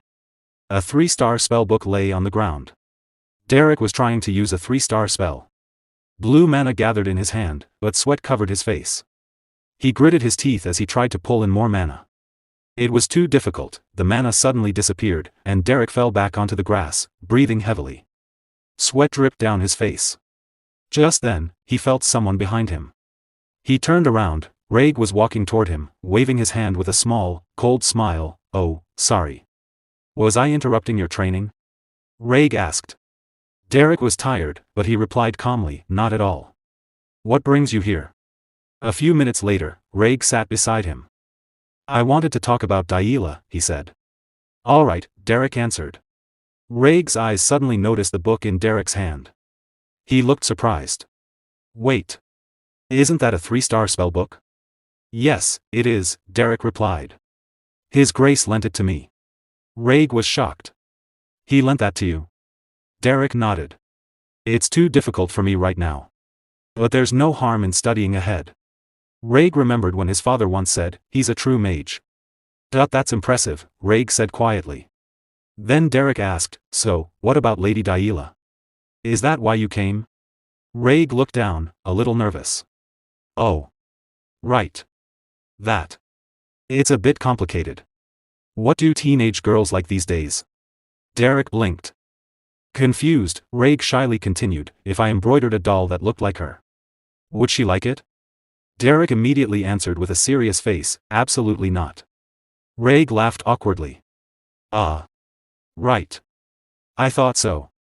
I'm not saying I was going to make one or anything. I didn't think it was a good idea either."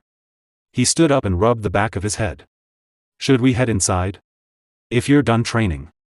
Derrick picked up the 3-star spellbook and followed him. As they walked, Raig said, "Anyway, I'm grateful to you." Derrick looked confused but stayed silent. "The mood in the mansion has been good lately," Raig continued with a small smile.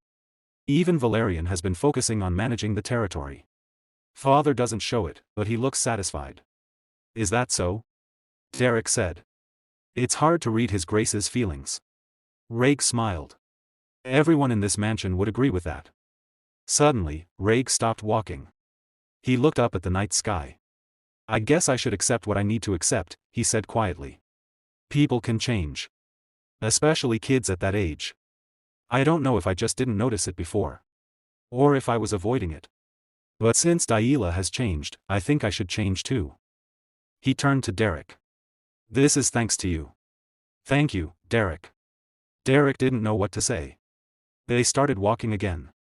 Raig waved his finger slightly and added, by the way, Daila's magic felt different.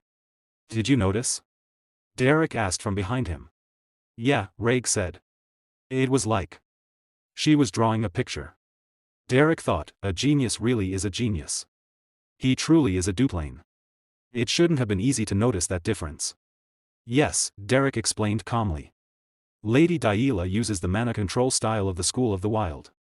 Each person uses mana in a different way. Once she reaches a certain level, she'll be able to study on her own without my help. At that stage, a teacher's interference can actually become a hindrance. Raig nodded slowly. I see. That level. Her time to shine will come eventually. 2 months later, Lady Daila was sitting on a chair. She gently placed some flowers on the table and looked at them in confusion. Huh? What is this? Why flowers? She asked. The maid standing behind her brushed her hair calmly and said, they bloomed so beautifully, so I brought them to put in your hair. Daila picked up one flower, smelled it, and blushed. They smell so nice. It feels like spring has already been here for months. I'm comfortable using one-star magic now, and I've become much closer to the servants too. She looked up with a sweet smile. I think I missed so much before. It's all thanks to Derrick. The maid smiled as she continued brushing her hair. I was wondering why you looked so happy today. Is it magic lesson day? Daila blinked. I look happy. Yes, the maid said cheerfully. Then I should place the flowers nicely. She carefully put the flowers in Daila's hair. Ah. Give me one of the leftover flowers, Daila said suddenly. I want to give one to Derrick. A few minutes later, the flowers slipped from her hands and fell to the floor. Daila stood frozen, tears forming in her eyes. The fallen flowers lay at her feet. What do you mean by that, Derrick? She asked sadly. Derrick and Valerian were standing in the room. Derrick looked at her calmly. You heard me, he said softly. Then his voice turned sad. There is nothing left for me to teach you. He paused before continuing. That is how the seasons work. Just as there is no eternal winter, there is no eternal spring. The scene changed to the audience room.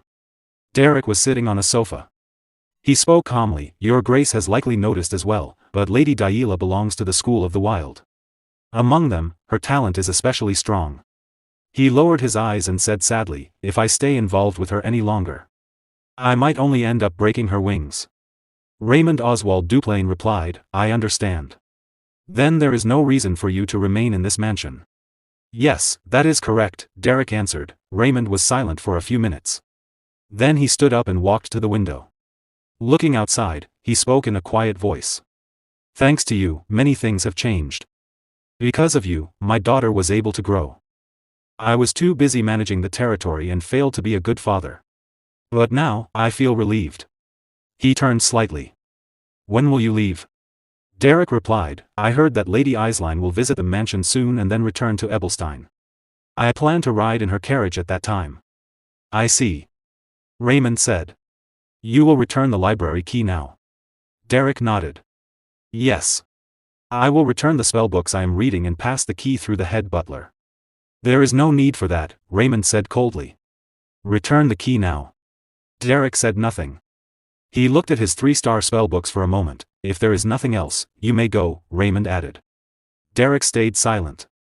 He stood up, bowed his head respectfully, and left the audience room. As he walked down the hall, Daila suddenly stepped in front of him. You appeared out of nowhere, she said, her voice shaking.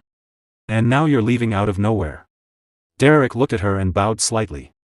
Lady Daila. It cannot be helped. I know you won't listen, she said softly.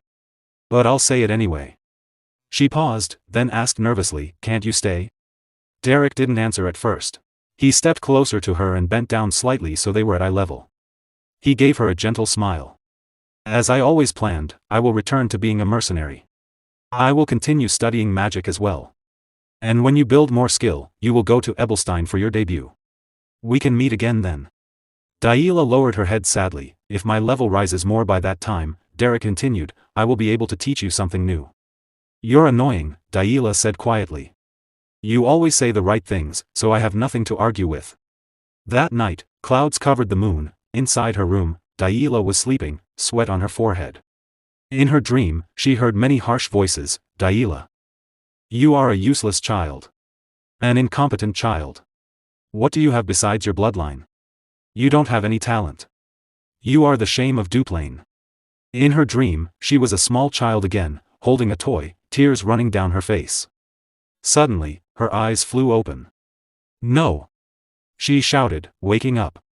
She realized it was only a nightmare. She breathed heavily and placed her hand on her head. The maid rushed into the room. Lady Daila? Are you all right? I heard you shout. What happened? Daila looked at the maid and thought, what if I pretend? Maybe if I go back to being difficult. If I cause trouble like before. Then Derrick would stay for me, wouldn't he? Lady Daila? Are you feeling unwell? The maid asked again nervously. Daila slowly moved her lips. No.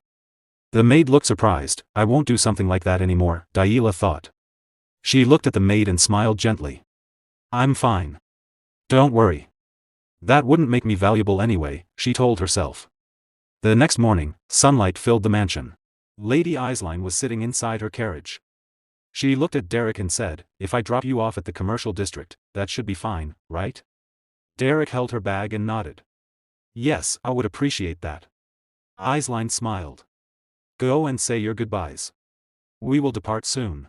Derrick turned his eyes toward them. The Duplain family stood in front of him. Raig and Valerian looked at him with warm smiles, while Daila turned her face away. Valerian spoke first. So. You're really leaving? Derrick nodded. I have to return to where I came from. Raig said gently, life in the mansion couldn't have been easy. You worked hard all this time. Valerian added, if anything happens, contact me. I'll help as much as I can. Derrick bowed his head. Thank you. Then he lifted his eyes and looked at Daila. She also looked at him, but neither of them spoke. Derrick kept watching her quietly. Finally, Daila said, what? Why are you looking at me like that? Did you think I would beg you not to go? Don't get the wrong idea. I'm not a child anymore. Derrick smiled softly. It was an honor to teach you. I can't proudly call myself your teacher, but I hope you'll remember the magic you learned from me. Daila crossed her arms but smiled. Sorry, but I'm going to proudly say you're my teacher. You won't be able to live quietly anymore, you know? You're the teacher of the great Daila Catherine Duplain, after all. Derrick felt happy but stayed silent. Daila then turned her face away and said quietly, take care of yourself.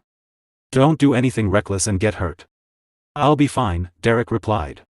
Please don't push yourself too hard either. I'm already an adult. I can take care of myself now, Daila said. Her words reminded Derrick of his own past. Long ago, he had said the same thing to his teacher, I'm already an adult.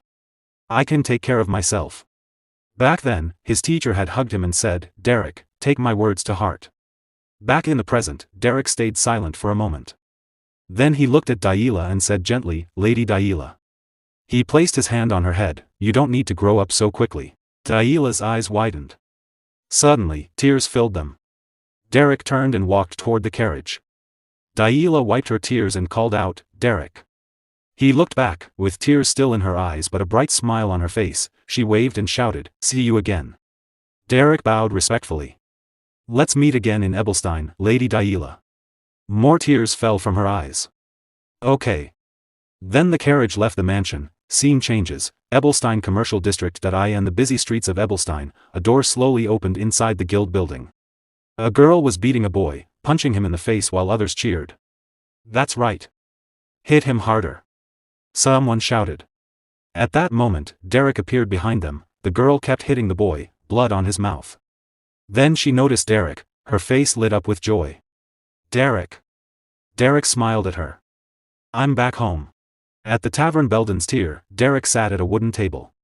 The tavern master placed a cup in front of him. This is honey wine, the master said with a smile.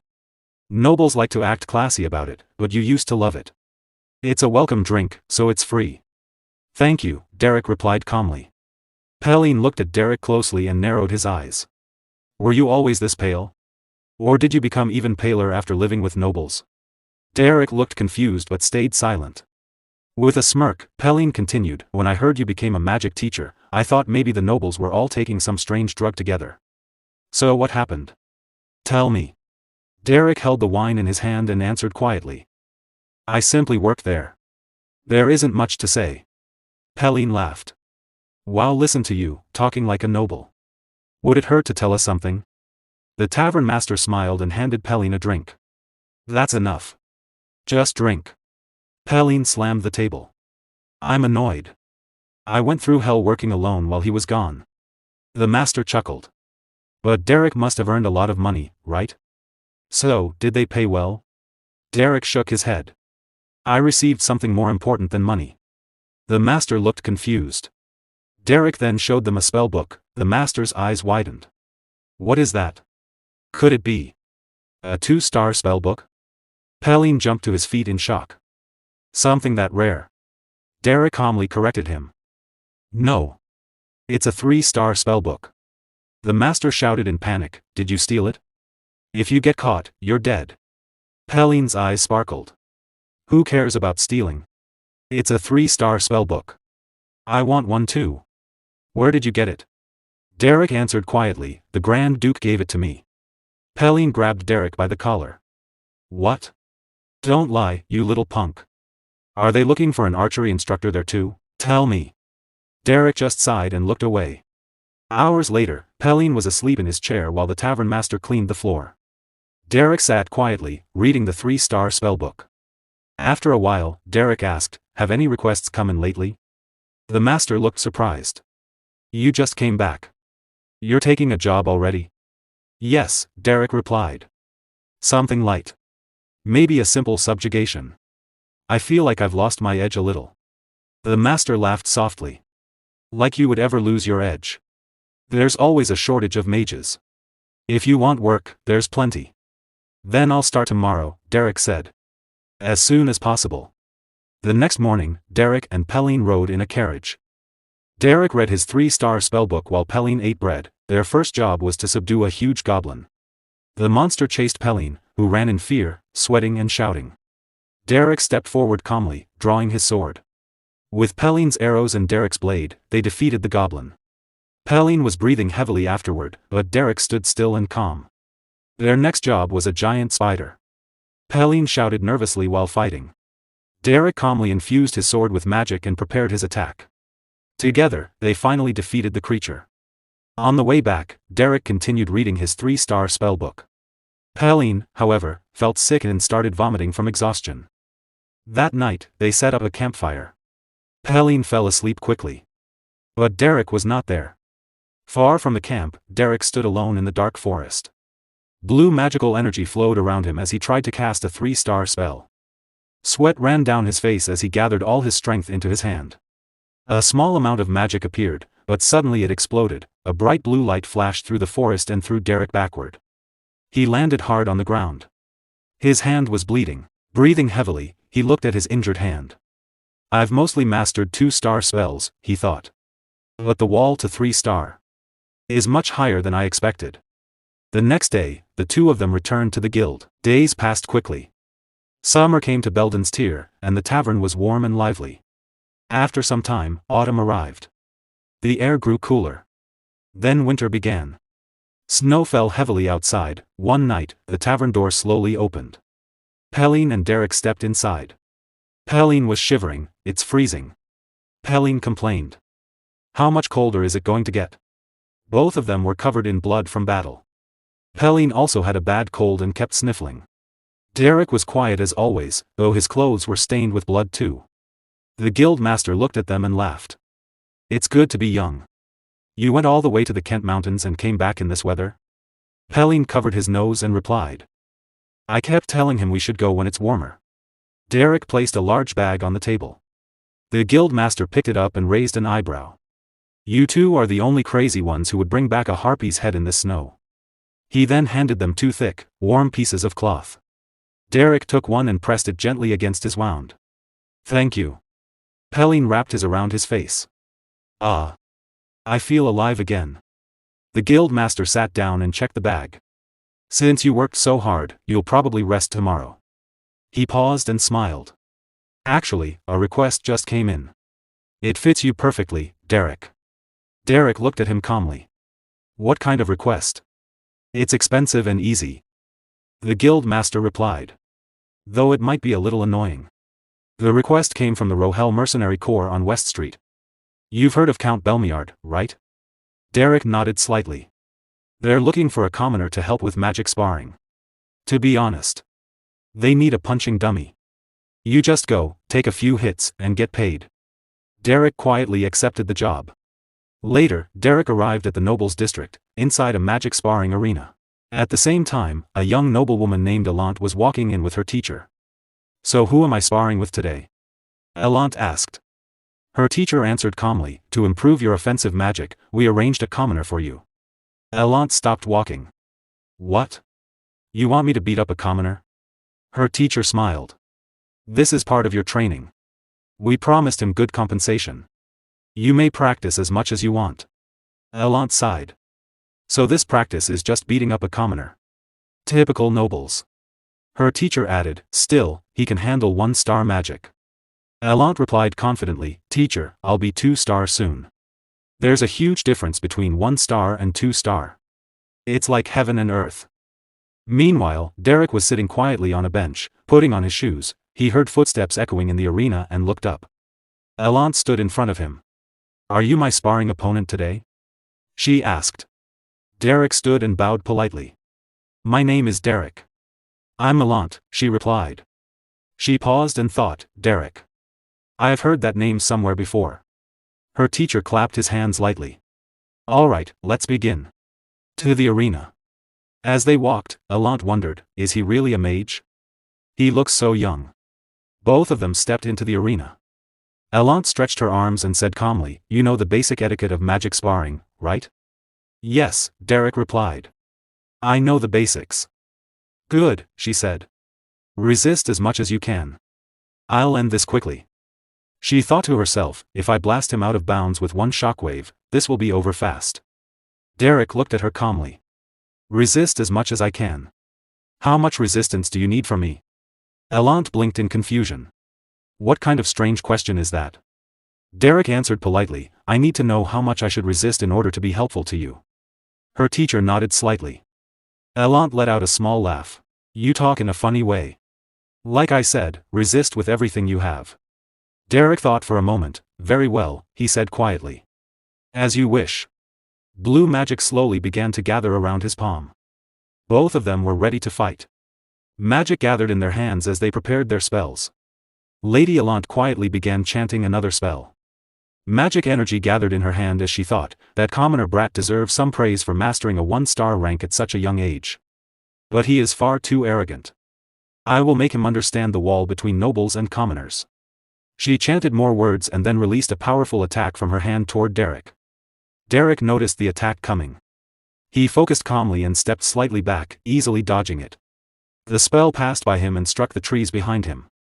The impact exploded, cutting the trees into 2 pieces. Elant narrowed her eyes in disbelief. How did he dodge it so easily? Derrick looked at her confidently and asked, what's the next attack? Hearing that made Lady Elant furious. This little brat. I guess he does have a reason to be confident. But that doesn't mean the wall between us disappears, she began chanting again. Many magic circles appeared on the ground around her. From those circles, countless ice arrows formed and gathered in the air as she controlled them. This will end it. She thought. With a wave of her hand, she fired all the ice arrows toward Derrick. Derrick stood calmly. He raised his hand and cast a simple spell. Elant's eyes widened in shock. She couldn't understand what she was seeing. Derrick's simple spell destroyed every ice arrow flying toward him. The broken pieces of magic scattered and fell near Elant. She stood there, frozen in surprise. And no, it was only a simple spell. But he can control it to this level. Even her teacher watching nearby was surprised. Oh. For a commoner, his level of magic is excellent. It seems the claim that he was a veteran mercenary was not just empty talk. Lady Elant began chanting another spell. Golden energy started flowing around her like fire. She thought, I admit that I underestimated him. This time, I will attack him seriously. With her spell, many golden arrows appeared around her, shining with a strong golden aura. On the other side, Derrick calmly watched and thought, she changed her strategy. She isn't trying to hit me directly. She plans to blow away the entire sparring arena. For a noble, her adaptability is impressive. Lady Allant raised her hand and gathered many golden arrows around her. She controlled them with her magic and then released them all at once toward Derrick. The golden arrows rained down on him. Derrick stayed in his place and thought, I can't dodge this. He quickly chanted a spell and created a magic barrier around himself.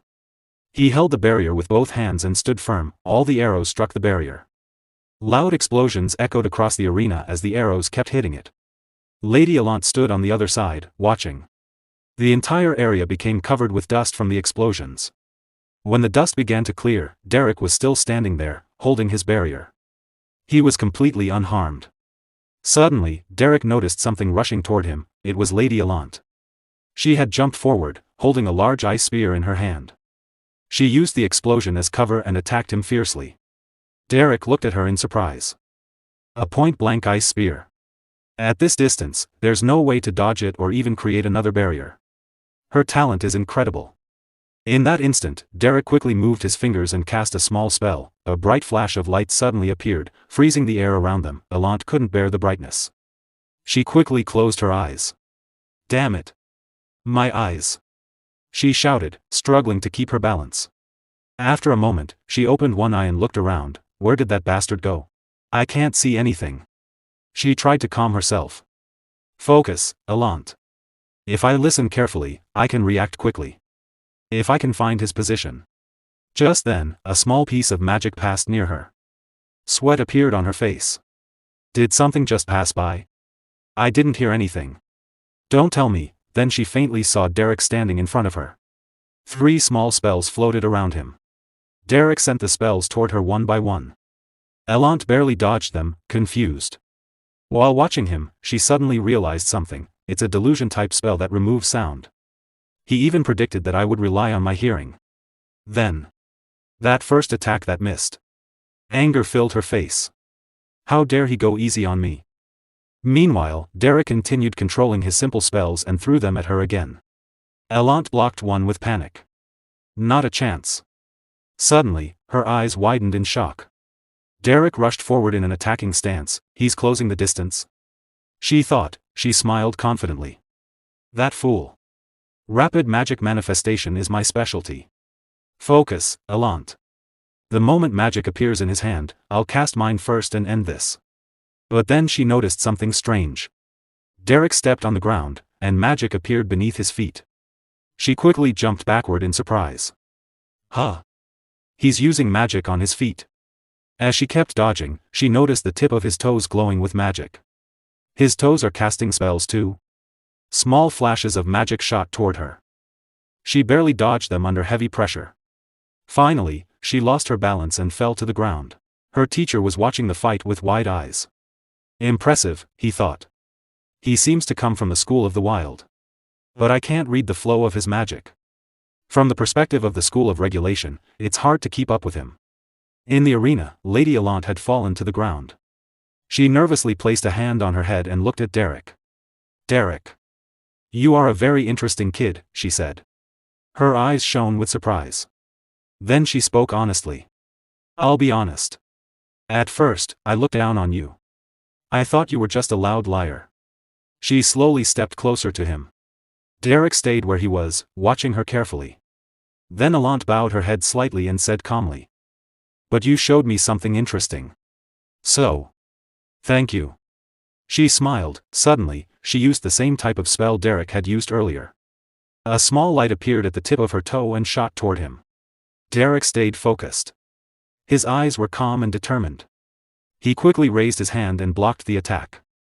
Then he used his magic to catch the spell and swung his hand, sending it back toward Allant. Allant screamed in surprise and quickly tried to dodge it. At the same moment, Derrick jumped forward to attack her. His eyes shone with focus. Allant panicked. Her mouth opened in shock as she saw his sudden attack coming toward her. Suddenly, the sound of a bell echoed through the air. It was Lady Allant's teacher ringing it. Hearing the bell, Derrick's feet touched the ground, and Lady Allant noticed. Derrick respectfully bowed and said, "Thank you for the match." The match ended. Sweat covered Lady Allant's face as she nervously bit her lip in embarrassment. The scene then shifted to the resting area. Lady Allant sat on a chair while her maid handed her a cup of tea. Derrick stood silently in front of her. Holding the cup, Lady Allant calmly said, "You're a splendid mage." Derrick replied, "No, Lady Allant. You're the one with reflexes I've never seen before." Hearing that, Lady Allant blushed and smiled. "Flattering me like that? You must be quite used to this world. I heard you're a commoner, though. Judging by your skill, you must have honed it through relentless effort." Derrick calmly answered, "I had to survive as a mercenary." Lady Allant let out a soft laugh, still blushing. "Save the humility. I like hard-working people. But that old magic teacher behind me. He probably won't like you very much, so try not to get on his bad side." Derrick lowered his eyes but said nothing. Lady Allant took a sip of tea and continued, "Well. Thanks to you, I learned a lot. There's another sparring match at the Rosia Salon next time. I might even get a good result. With your skill, I don't think you have much to worry about." Derrick replied calmly. After placing the cup on the table, Lady Allant said, "Maybe. But I'm not interested in small fry. The person I truly want to defeat is Aisline Eleanor Duplain." Her eyes hardened with determination as she spoke the name. Derrick blinked upon hearing it but remained silent. Lady Allant waved her hand. "I've prattled on for too long. You may go." Derrick bowed, turned around, and began to leave. As she picked up her cup again, Lady Allant thought, "Derrick of the Beldun Mercenary Corps. I feel like I've heard that name before." Suddenly, she remembered, Lady Aisline had once mentioned him. Her eyes widened in realization. Meanwhile, Derrick walked toward the exit. All of a sudden, Lady Allant grabbed his hand. Derrick turned around, confused, his eyes filled with questions as she held on to him. With a chilling smile, Lady Allant asked, "It's you, isn't it? The mercenary who taught Daila?" The scene shifted to Lady Allant's residence. The sun was setting, and the sky had grown cold. Inside, a fire burned warmly, filling the house with comfort. Lady Allant and Derrick sat facing each other. "I'll get straight to the point," she said. "If I can beat Aisline, I'll do anything." Derrick calmly asked, "You want to defeat Lady Aisline?" "Yes," she replied. "Aisline isn't a 2-star mage yet. It would be best if I reached 2-star first, but if I can't, then at least I want to defeat her in the upcoming magic spar." Holding his cup of tea, Derrick said, "You've got quite a competitive spirit." "Competitive spirit?" she repeated with a faint smile. "That's a nice way to put it. For now, you can call it that. But before, I wanted to beat Aisline so badly that I wouldn't have hesitated to do something disgraceful." Derrick looked at her seriously but remained silent. Continuing while holding her cup, Lady Allant spoke in a quieter tone, "Jealousy is dirty and pathetic. I was jealous of Aisline. And it didn't end well.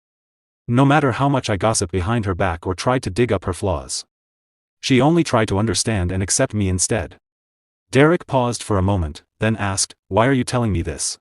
Lady Allant placed her cup of tea on the table and said, "I wanted you to understand my sincerity, even if it meant exposing my shameful side. And there are a few things I want to ask." Derrick, slightly curious, replied, "Please, go ahead." Lady Allant continued, "If you stayed with the Duplain family, then you should know well enough how skilled Aisline is." Her expression grew more serious as she added, "And what my own abilities are like. That's why I'm asking you, what must I do to defeat Aisline?" After hearing this, Derrick paused for a moment. He took a sip of his tea, then calmly said, "It's true that Lady Aisline's skill is at an astonishing level. But you also possess tremendous ability." He looked at her and continued, "If you work hard to refine your skills." As he observed her determined gaze, a thought crossed his mind. Sometimes, you can read a person's heart through their eyes. This young lady in front of me isn't asking for praise. She's desperate enough to seek an answer even from a lowly mercenary. Silence filled the room for a moment, then Derrick spoke firmly, "You can't beat her." Lady Allant remained silent, simply staring at him. Derrick watched her, curious about her reaction. Her lips trembled slightly before she said with determination, "Even so. Even so, I want to win. Even if it's impossible, I will win." Derrick was briefly surprised but said nothing. Lady Allant suddenly stood up and slammed her hand on the table. "You turned that good-for-nothing Daila into a mage. So you can help me defeat Aisline as well, can't you?"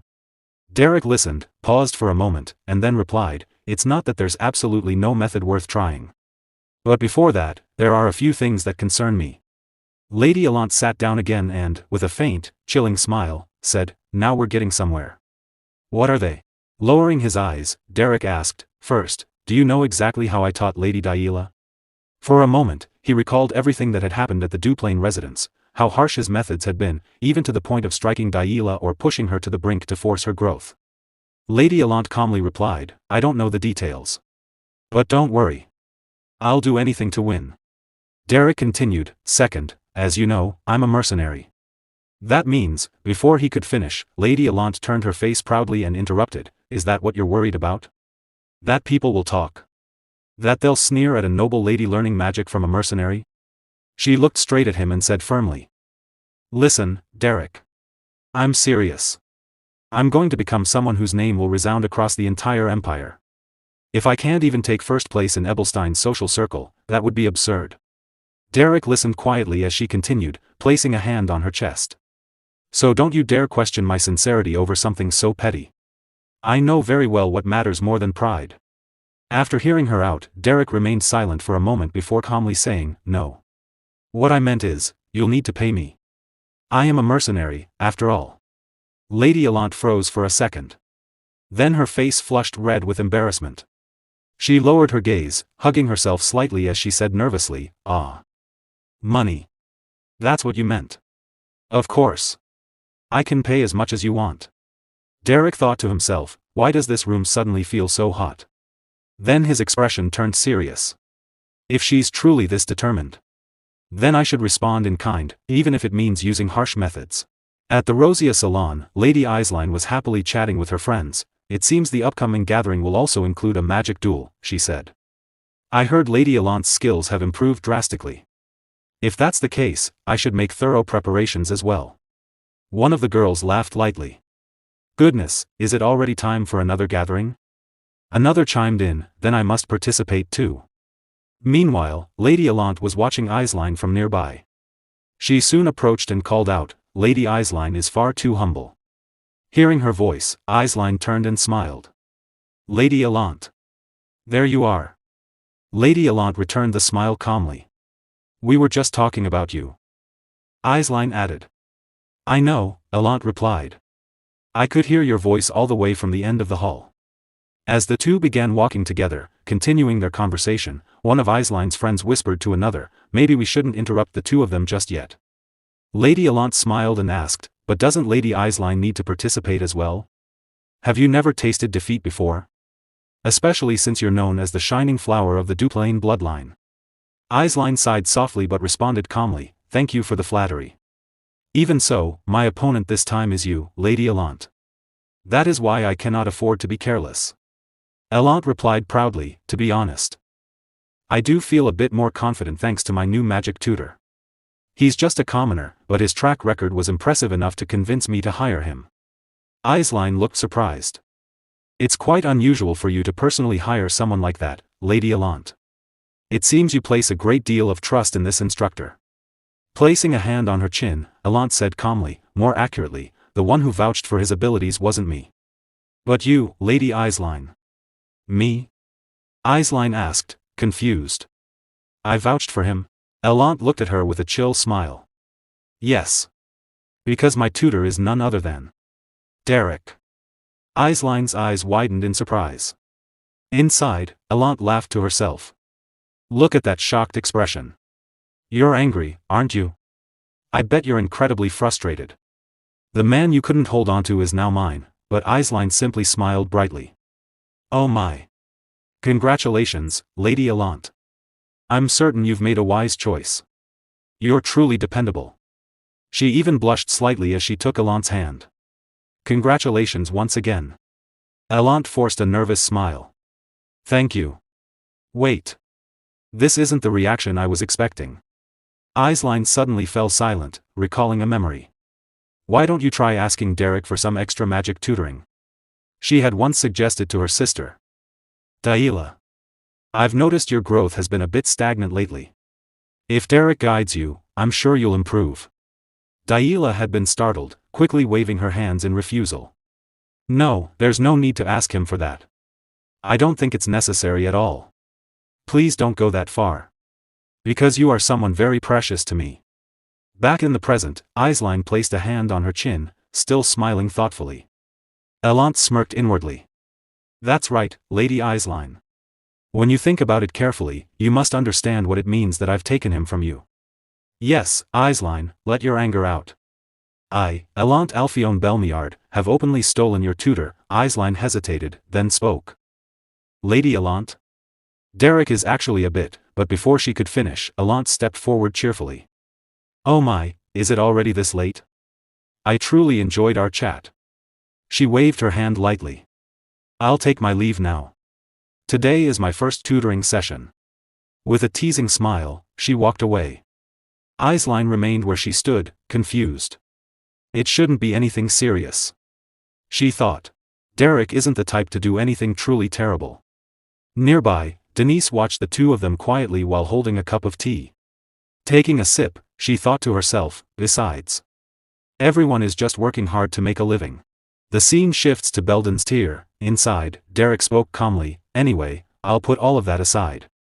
I need to focus on my upcoming job. The master of Belden's rested a hand on his head and asked, the Earl Belmiard family, right? Why does your workload keep piling up like this? Derrick, holding a cup of wine, replied, besides, I don't even need to make a long trip to the Earl's estate. It doesn't matter as long as I can handle it here in Ebelstein's. The master frowned. Hey, you make it sound so easy. But can our young lady really beat Lady Eislein in that match? Derrick answered calmly, it's not entirely hopeless. I still have a way. As long as Lady Elant can break through to the 2-star level. Even if she faces Lady Eislein head-on, we can use the star-level advantage to overpower her and claim victory. The master picked up a large drum and turned slightly. Alright, let's put that wishful thinking aside for now. What's the most realistic plan you want to execute? Derrick replied, that's exactly what I wanted to discuss, uncle. That's why I need your help with this plan. The master looked at him, confused. Derrick continued, to guarantee a safe environment, we'll also need Pelline's help. The master stared at him for a moment before saying, You're planning something reckless that doesn't make any sense, aren't you? Derrick remained calm. Uncle, to be frank. This entire plan is fundamentally dangerous. At that moment, Pelline spoke up loudly, it's extremely dangerous, you know. Those bastards are absolute scammers. She waved her hands in frustration. They completely tricked me and made me suffer. They drained every last coin I had. Both men looked at her. Derrick sighed, then handed her some money. Here. Just use this. The scene shifts to Lady Elant's residence. On the training grounds, Lady Elant stood calmly, listening. Derrick said, first, we will start our lessons in the form of live combat training. This drill will be repeated 10 times. Only after that will I analyze the finer details of your magic. Elant looked nervous. You're really going to throw me into 10 consecutive rounds of combat? I need to observe your actual combat abilities first, Derrick replied. She smiled slightly. Very fitting for your mercenary background. Brutal, isn't it? But that's fine. I didn't hire you to sit around and lecture me from a dusty old textbook. Derrick formed a spell in his hand. All right. If you're ready, we'll begin. After some time, they completed 10 rounds of combat. The training ground was heavily damaged. Lady Elant bent over, hands on her knees, breathing heavily from exhaustion. Derrick said calmly, thank you for your hard work, my lady. Please rest for 10 minutes. After that, we will discuss the fundamentals of magic theory. Elant, exhausted, asked, only 10 minutes. I don't have a single drop of mana left. If you push yourself, I'm sure there's still some mana left to draw from, Derrick replied. She looked uneasy but said nothing. After 10 minutes, the training resumed. This time, Lady Elant used ice magic to create spears. The shape is incorrect, Derrick said. Sharpen your focus and create 10 more ice spears. I'm trying. She replied, struggling, if you can't even do this. What else are you capable of? You are still 5 short. Next, fire 100 more magic arrows. Elant hesitated. I really don't have any mana left. Instead of wasting time making excuses, create 1 more arrow, Derrick said firmly. Time passed quickly, and soon it was dark outside. After exhausting all her mana, Lady Elant collapsed onto the ground, completely drained. Derrick looked at her. You've worked hard this session. You may go and have your dinner now. Then he added, my lady, are you all right? If you truly feel incapable of continuing, giving up is always an option. Elant sat up and laughed. You're telling me to give up after just a little training like this? She looked at him with determination. You gave me some alarming warnings before we began. I thought the training would be grueling, but this is just regular hard work. Looking up, she continued, you can't imagine what I've had to endure just to survive in this cutthroat high society. A little training like this?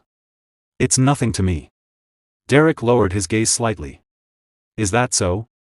Perhaps I underestimated you. Elant stood up again. I'm just a bit tired since I returned from a social gathering. Starting tomorrow, I'll show you my true abilities. With a confident smile, she added, so from tomorrow onward, you'd better increase the intensity of the training. This light warm-up barely made me break a sweat. Derrick looked at her seriously. Tomorrow? My lady, what do you mean by that? Elant blinked, confused. I already told you, Derrick said calmly. Right now is merely your dinner break. Silence filled the training ground. Elant laughed awkwardly. You have quite an unusual sense of humor. Derrick's expression remained firm. My lady, I did not take this job to joke around with you. A voice echoed across Lady Elant's training ground. Come on, Lady Elant, you can do more. Lady Elant stood in the center, struggling to form magic arrows using her mana. Sweat rolled down her face as she forced herself to continue. Nearby, Derrick calmly, clapping lightly. Just 5 more magic arrows, there's still mana left in your body. Alright, make it 10 more arrows. Lady Elant glared at him, exhausted, why are you increasing the number? Despite her complaint, she kept going, pushing her limits. After some time, they began stamina training. Derrick ran steadily, maintaining a calm pace. Behind him, Lady Elant struggled to keep up, her energy nearly gone. If you can't run anymore, Derrick said casually, we'll switch to magic manifestation training. I'll run. She replied between heavy breaths. After the run, Lady Elant collapsed onto a seat, her face pale, her body completely drained. She breathed heavily, barely able to move. Derrick, sitting nearby, glanced at her. Are you ready already? Huh? Why yeah. She answered nervously, forcing a small smile. This is fun. Derrick spoke calmly, if it seems impossible, giving up is also an option. Still exhausted, she smiled faintly. Giving up is never an option. This much isn't even a workout. Derrick looked at her silently for a moment, then stood up. In that case, I think you've rested enough. Time to spar. What? She exclaimed in shock. I just sat down. 2 weeks later, Rosia Salon Lady Elant sat at a table with Lady Denise, who was quietly reading a book. Lady Denise. Elant said tiredly, resting her head on her hand. When Lady Eislein arrives, could you wake me up? All right, Denise replied calmly. Thank you. I've been so busy with magic training lately. Elant said with a faint, tired smile. After a pause, Denise asked, I'm curious, why do you push yourself so hard? Elant froze for a moment, then answered with determination, to win. Because I want to win. Denise looked surprised but said nothing. Then she smiled gently, hang in there. I'll cheer for you. A moment later, Denise noticed something. Lady Eislein has arrived, she said, returning to her book. Elant panicked and quickly tried to hide her face with her hands, nervous that Eislein might see her in such a tired state. Meanwhile, Lady Eislein passed by with 2 other ladies. There's a new clothing store that just opened, one of them said. Want to check it out? Oh, I'd love to, Eislein replied. As they walked away, Elant whispered anxiously, she left. Right? Yes, Denise answered calmly, she didn't see me, did she? I was practically sprawled on the table. Probably not. Elant sighed in relief, but as Eislein walked away, she turned back briefly, her expression filled with concern. She looks very tired. I wonder if she's really okay. Later, Lady Elant's residence a maid gently brushed Elant's hair. Lady Elant, there is a gift from House Duplain. From House Duplain? Elant asked, confused. She looked at the box and the letter beside it. It appears to be from Lady Eislein, the maid said with a smile. These are high-quality items that help restore mana. They'll be very helpful. Elant stared at them silently for a moment. Throw them away. The maid froze. Pardon? Lady Elant stood by the window, her gaze distant. Throw them all away, she said coldly. Don't let me see them again. The maid bowed her head. Yes, understood. Lady Allant returned to her chair and sighed. Let's finish preparing. Is Derrick here? Yes, my lady. He has arrived downstairs and is preparing for your lesson. On the table lay a letter, to the dear young ladies of Rosia Solon, winter approaches, and soon the pure white snow will fall. How are you all faring in the cold? Our territory has produced many fine goods, and I wish to share them with you. Please accept this small gift. May today be peaceful for you all as well. Regards, Aisline. Lady Allant read it silently. Her expression tightening, but she said nothing. Meanwhile, on the training grounds, Derrick sat on a chair, calmly reading a book. Hearing footsteps, he turned around, stood up, and greeted her. You're early, Lady Allant. She stretched her arms briefly. There's no time for pleasantries. Then, fixing her gaze on him, she asked, Derrick. What's your assessment? He blinked in confusion. Pardon? You should know well, she said. It's been several weeks since training began. Be honest with me. What do you think of me? Derrick paused for a moment before answering, giving up. Can also be a good strategy. Silence fell. Lady Allant narrowed her eyes and turned away. Why do you keep offending me like that? Derrick lowered his head slightly. If it sounded offensive, I apologize. She waved her hand angrily. What? Giving up? You're telling me to give up? How? Just how? Her voice rose.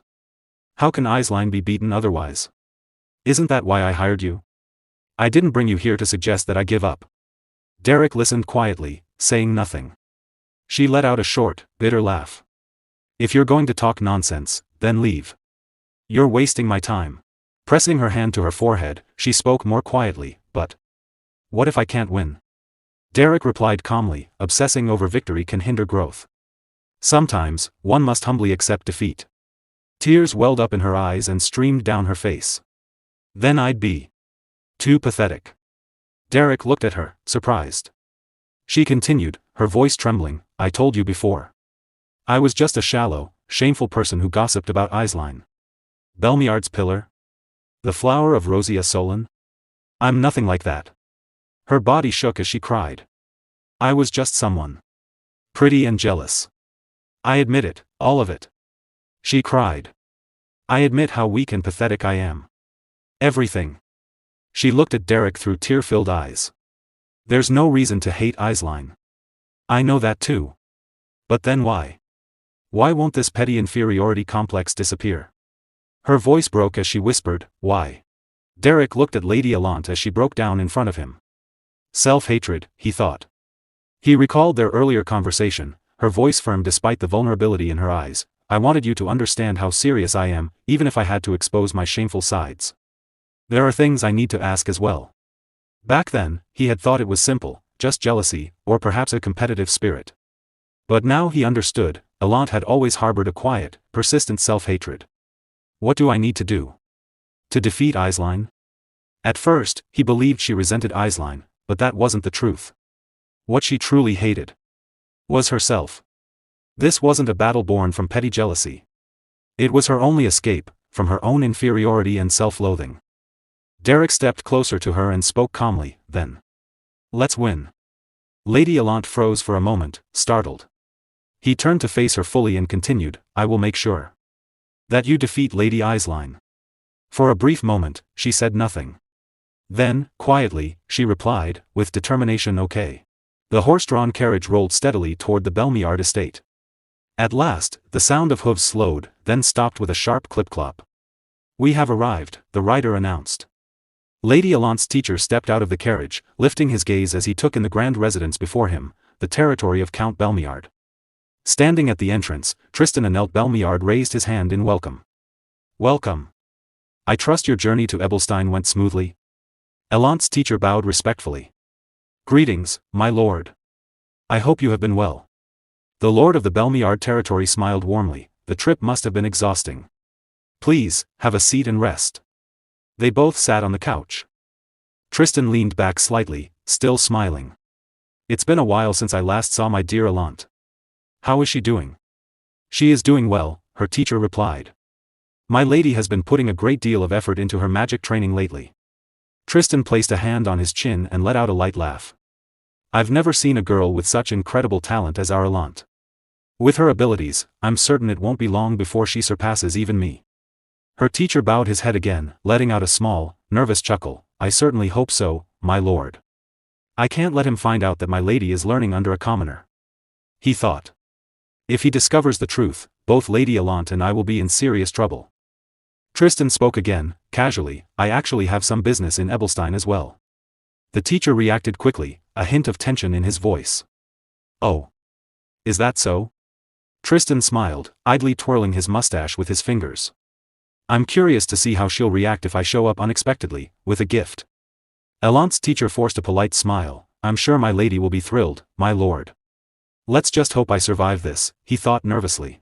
The scene shifted to the outskirts of Ebelstein, where the entrance to a nameless labyrinth loomed in silence. Derrick's uncle stood before it, stepping forward slightly as he frowned. Something still feels off about this. Pelin hugged himself, his expression calm but concerned. Is it really a good idea to send someone as fragile as her into a dungeon? Derrick's uncle kept his gaze fixed on the entrance. I'm sure Derrick has thought this through. Lady Elant pointed at herself, her voice trembling. Wait. So I have to go into that dungeon? Derrick replied calmly, it's the lowest ranked dungeon in this area. You can definitely handle it. But what exactly am I supposed to do in there? She asked nervously. Do I just charge in and attack the monsters? You need to sharpen your instincts through real combat, Derrick explained. As a precaution, my colleagues and I will be watching your back. Elant's anxiety only deepened. Seriously? You're kidding, right? Derrick raised his hand, beginning to cast a spell. The duel is only a few days away. He stepped forward, forming a glowing ball of magic that illuminated the area. We're short on time. This is the most efficient way to prepare. Pelin glanced at her with cold, unreadable eyes. Elant lifted her hand as if to protest, but no words came out. Without another word, they all entered the dungeon. Derrick held the glowing magic sphere in his hand, while his uncle carried a burning torch to light their path deeper inside. Lady Elant, still trembling, spoke hesitantly. What even is in there? Before she could continue, Derrick cut her off, his voice firm. Prepare yourself. Even in the lowest ranked dungeon, you must remain on guard. Hearing those words, Lady Elant grew even more nervous and afraid, her eyes instinctively turning toward Derrick for reassurance. Meanwhile, Pelin suddenly focused, his expression sharpening as he noticed something. He quickly raised his bow and alerted Derrick. A horde of goblins is heading this way. Elant's eyes widened in shock. Goblins. Derrick nodded calmly. Yeah, I already heard them. At the same moment, Derrick's uncle glanced behind them and reached for his sword. Derrick, there's a big one behind us. Looks like an ogre. Elant froze, her voice trembling even more. An ogre? Derrick stepped forward and spoke to his uncle. Can you handle the ogre? His uncle laughed as he gripped his sword. That depends on how much extra you're willing to pay. Elant stood in the middle, completely overwhelmed, her gaze darting from one side to the other in panic. Derrick smiled slightly. We can discuss the fee later. He began preparing a spell as the sound of shrieking grew louder. A swarm of goblins emerged from the darkness ahead, their eyes filled with bloodlust. Elant's body trembled as she watched them approach. They're really going to fight. Monsters. The goblins charged forward, screaming wildly. One of them, holding a spear, let out a louder cry and rushed straight toward Derrick, followed by the rest of the horde. Derrick drew his sword, ready for battle. Seeing the sheer number of goblins, Elant's fear only intensified. Her eyes were wide open, and sweat rolled down her face as her body trembled uncontrollably. Derrick cast a spell, channeling magic into his sword, then shouted, Pelin, protect my lady. Pelin held his ground, drawing his bow and aiming at the incoming goblins. Derrick dashed forward, sword in hand, meeting the charging enemies head-on. One goblin leaped high into the air, raising its spear to strike him. From a distance, Pelin released an arrow. It flew straight and struck the goblin in the head. Blood splattered as the creature screamed in pain and fell lifeless to the ground. At the same time, Derrick swung his magic-infused sword, slicing another goblin cleanly into two. The creature let out a final cry before collapsing. Without hesitation, Derrick raised his hand and cast a fire spell directly in front of the remaining goblins, flames bursting toward their faces. From a distance, Pelin drew his bow once more, this time knocking 2 arrows at once and aiming carefully at the goblins. Meanwhile, Derrick's sword was lodged in a goblin's neck, blood splattering across the blade. The other goblins shrieked in fury at the sight. At that very moment, Pelin released his arrows. One pierced a goblin's ear, while the other struck straight through another's head. Lady Allant stood frozen, her eyes wide with shock, sweat covering her face as she watched the brutal scene unfold. Suddenly, a loud roar echoed from behind her. She flinched and turned quickly, her body trembling with fear. A giant ogre stood there, its massive frame towering over Derrick's uncle. Its jagged teeth bared, Derrick's uncle calmly rested his sword on his shoulder, observing the creature. Then he laughed, gripping his weapon tightly. "I'm curious to see how high the bounty on your head is." The ogre roared loudly, its eyes glowing with rage. It raised its massive wooden spear high into the air, preparing to crush him. As the spear came crashing down, Derrick's uncle moved swiftly. With a single strike, he severed the ogre's arm. The massive limb flew through the air as blood sprayed everywhere. The ogre let out a deafening roar of pain. On the other side, Derrick continued his assault. Flames burst from his magic, burning the goblins as they screamed in agony.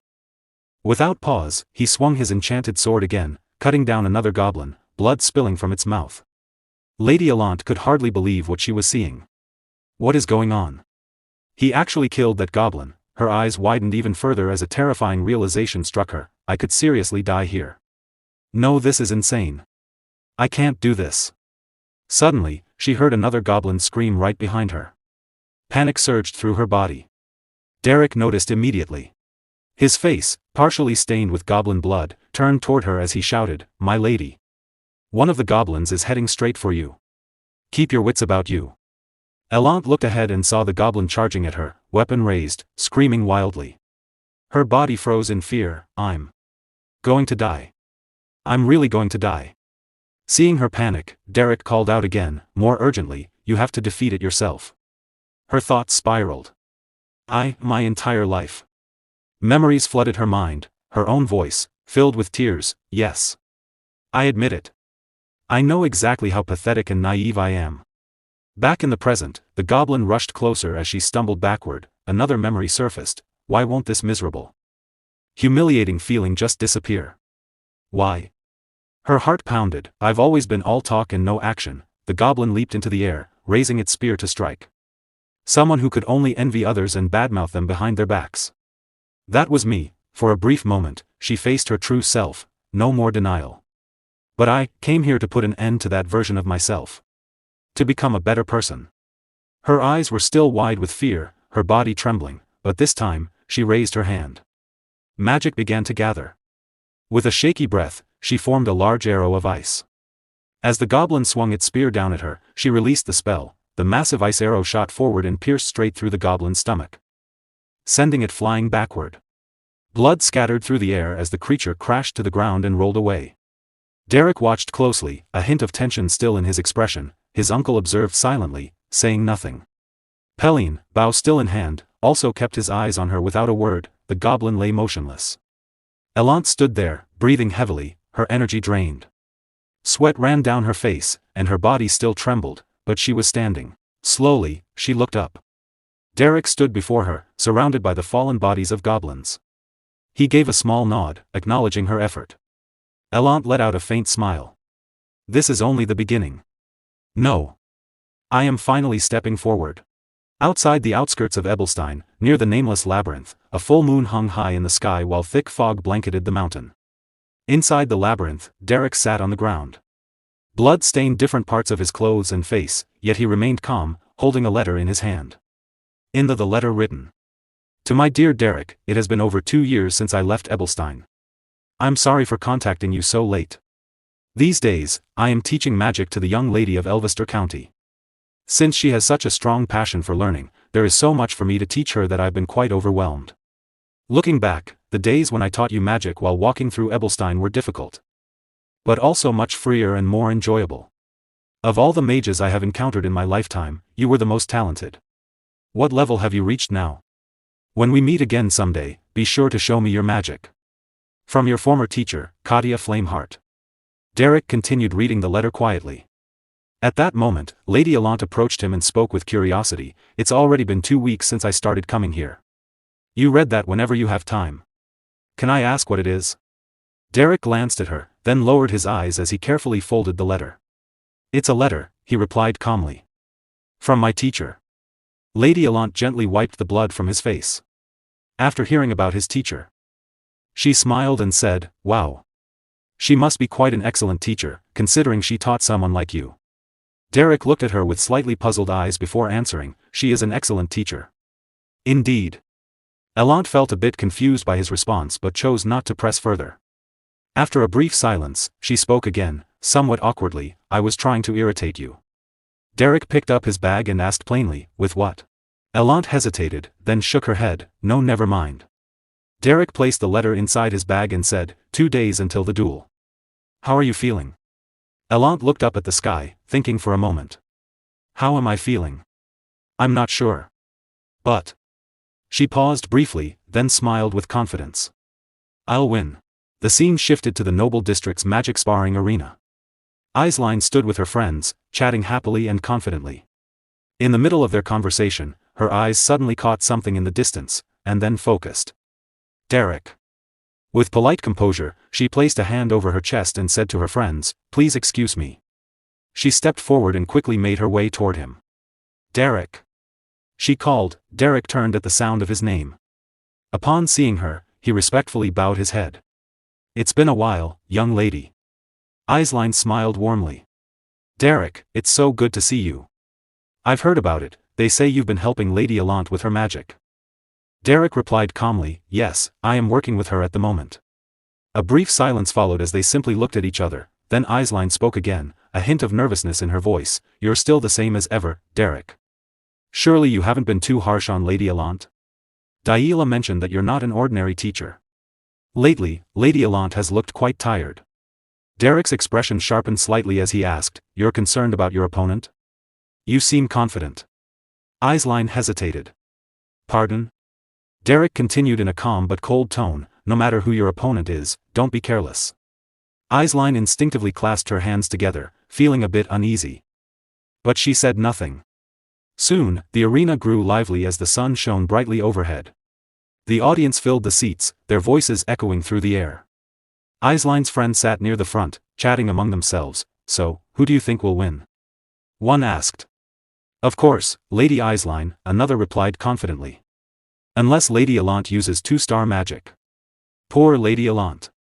It feels like she's lost so much weight, her face looks half its usual size. Nearby, Lady Denise sat quietly, listening but saying nothing as she continued reading her book, the sound of footsteps echoed across the arena steps.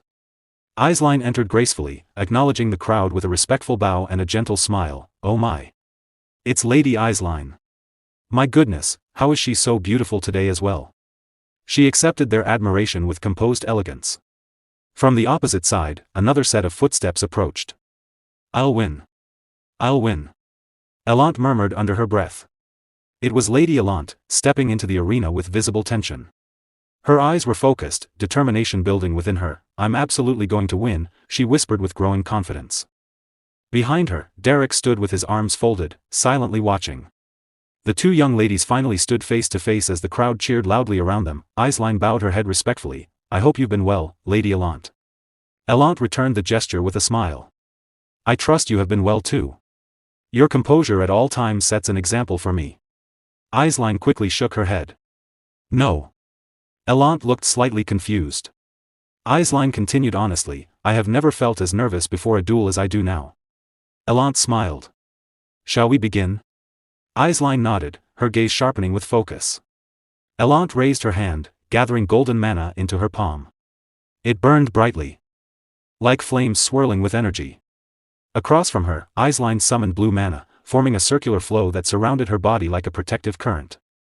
Both of their auras expanded, mana flowing around them as the tension in the arena rose, then suddenly Allant waved both hands. Aisline's eyes widened in shock, countless glowing arrows formed in the air, golden, blazing like fire. Allant had drawn deeply from her mana pool, creating a massive formation of magical arrows that hovered above, ready to strike at any moment. Aisline stood frozen for a second, stunned by the sheer scale. Meanwhile, Allant remained focused, her gaze steady, holding the arrows in place, fully prepared to attack. A memory flashed through Lady Allant's mind. Back in the labyrinth, they had all been exhausted after fighting off waves of goblins. Blood was scattered everywhere. Elant collapsed to her knees, her body trembling as she struggled to catch her breath. Sweat covered her face, and her hands shook uncontrollably. Behind her, Derrick calmly wiped the blood from his face and said, "If this were purely a contest of magical skill, you absolutely wouldn't win." Elant looked up at him, breathing heavily. "Then what should I do? How can I win?" Derrick met her gaze and replied without hesitation, "With willpower. You've trained with me to gather mana, pushing yourself to your absolute limit." Elant frowned slightly and said, "Wait. You didn't treat me like that just because of some twisted hobby, did you?" Derrick answered coldly, "I have no such hobby." He continued, his tone steady and serious, "When both sides run out of mana, the match is no longer decided by skill, but by willpower." Elant listened closely. "Use your magic as lavishly and grandly as possible," Derrick went on. "Drag the battle into a war of attrition by any means necessary. When that war ends, the one who can squeeze out even a single drop of mana more than the other wins." Elant slowly stood up, regaining her composure. "But what if Eisline's mana reserves are far greater than mine?" Derrick looked at her and answered bluntly. "Then you'll lose." Elant fell silent. "Mana capacity is largely determined at birth," Derrick continued. "And you, Lady Elant, carry the blood of Belmiard." He paused for a moment before finishing, "So believe in yourself." Back in the present, Lady Elant poured all of her mana into the air, creating countless golden arrows around her.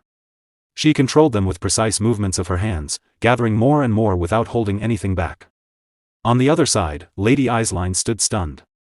Her eyes widened in shock as a wave of unease crept over her. "Lady Elant. Is this how strong she is?"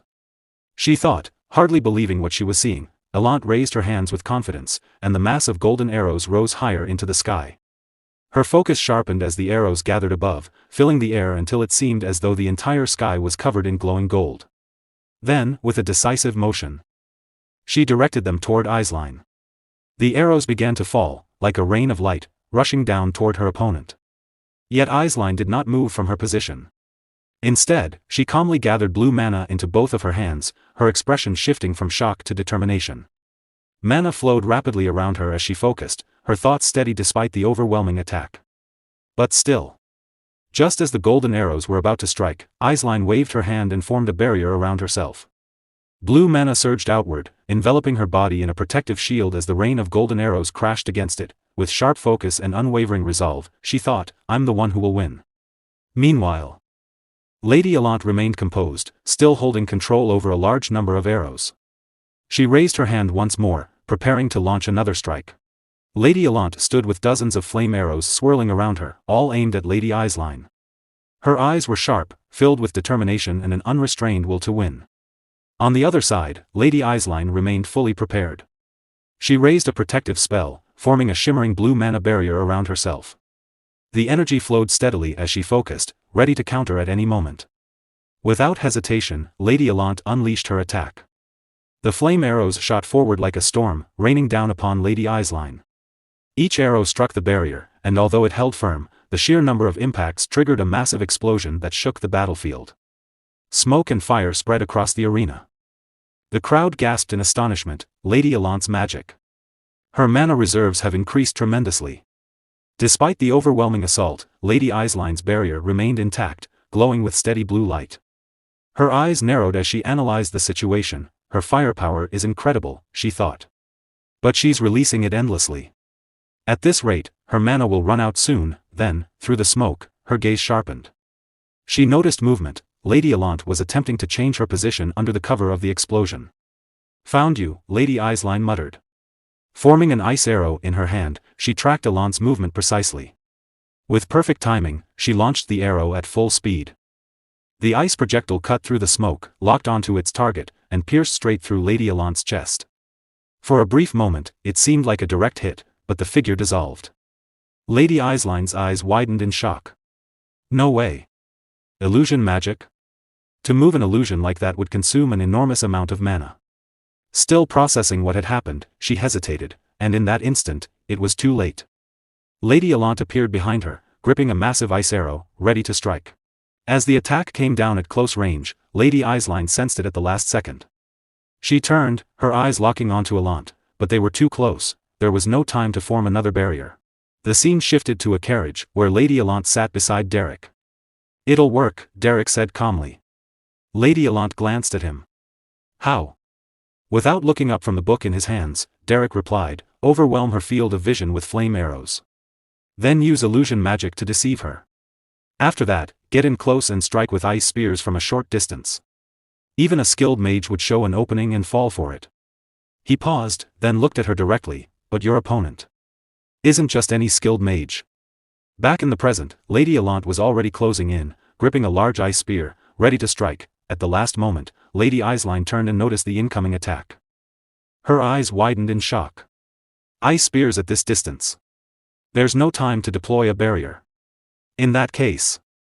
In an instant, she raised her hand and gathered all her mana into her palm. A concentrated blue sphere of energy formed, pulsing with power as she focused intensely. Lady Allant moved even closer. With a swift motion, Allant launched the ice spear forward. At the same moment, Lady Eislein thrust her hand out, releasing the blue mana sphere. The sheer force of its pressure pushed her body backward, instantly shifting her position. The ice spear narrowly missed her and slammed into the ground, cracking the battlefield upon impact. Lady Eislein landed a short distance away, sliding back slightly. She steadied herself with her feet, resisting the force and maintaining her balance without falling. On the other side, Lady Allant froze in surprise. What was that? She thought, confused. Lady Eislein now stood before her like a phantom, blue mana flowing faintly around her eyes. Her sudden movement had been so fast, it felt almost unreal. That was close. Eislein thought, catching her breath. Then, she recalled Derrick's words, "No matter who your opponent is, never let your guard down." A drop of sweat ran down her face as she reflected. I understand now what he meant. Her skill. The way she uses magic. Everything about her has changed, her expression hardened. Then I'll overwhelm her with power. With that resolve, she began summoning countless ice spears from the ground. Without any incantation, they emerged rapidly, covering the battlefield. At the same time, she continued to advance, maintaining relentless pressure. I'm confident in a direct clash of power. More and more ice spears formed around her, rising from the shattered ground until they filled the entire surrounding area. The crowd stared in awe. Wow! Are all of those ice spears?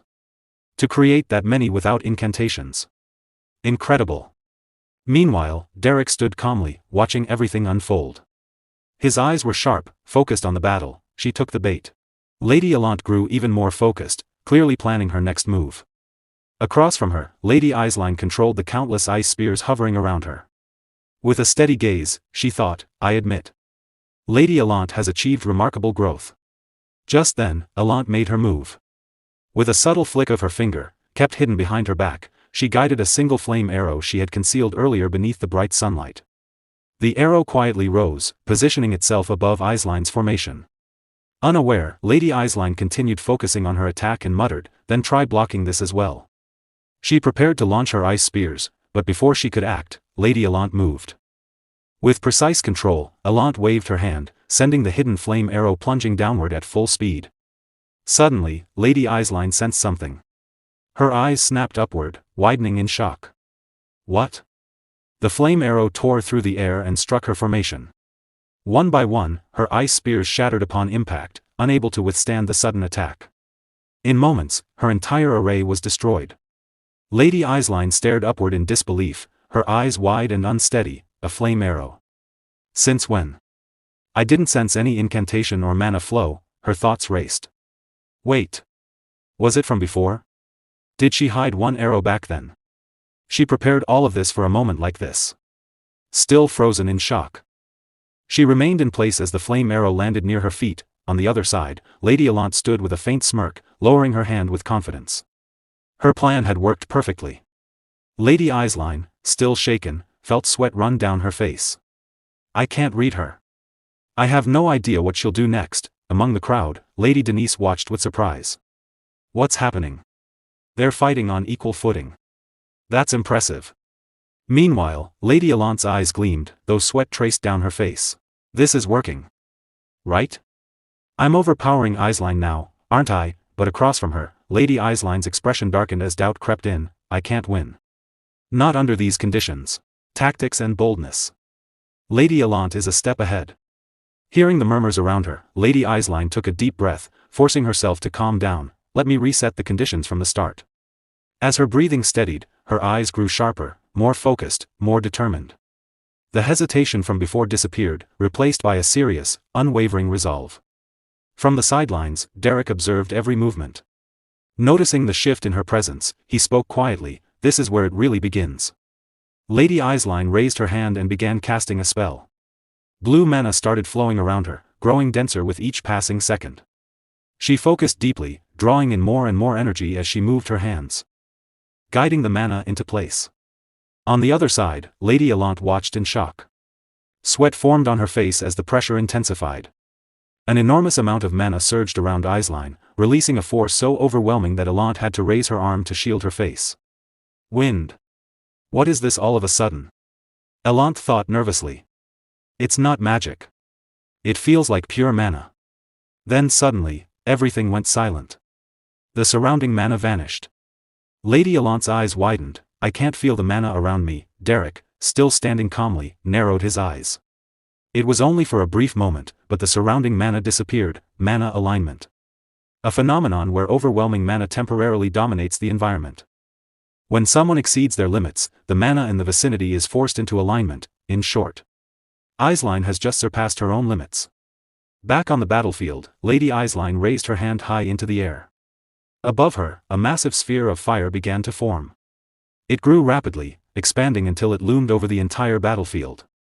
The sheer size of the blazing orb distorted the air around it, sending waves of heat and pressure in every direction. Lady Allant stared in disbelief, her eyes wide. How did she create something that massive? Eislein's expression remained firm and determined. Pouring all of her mana into the spell, she pushed beyond her limits, and the fireball grew even larger.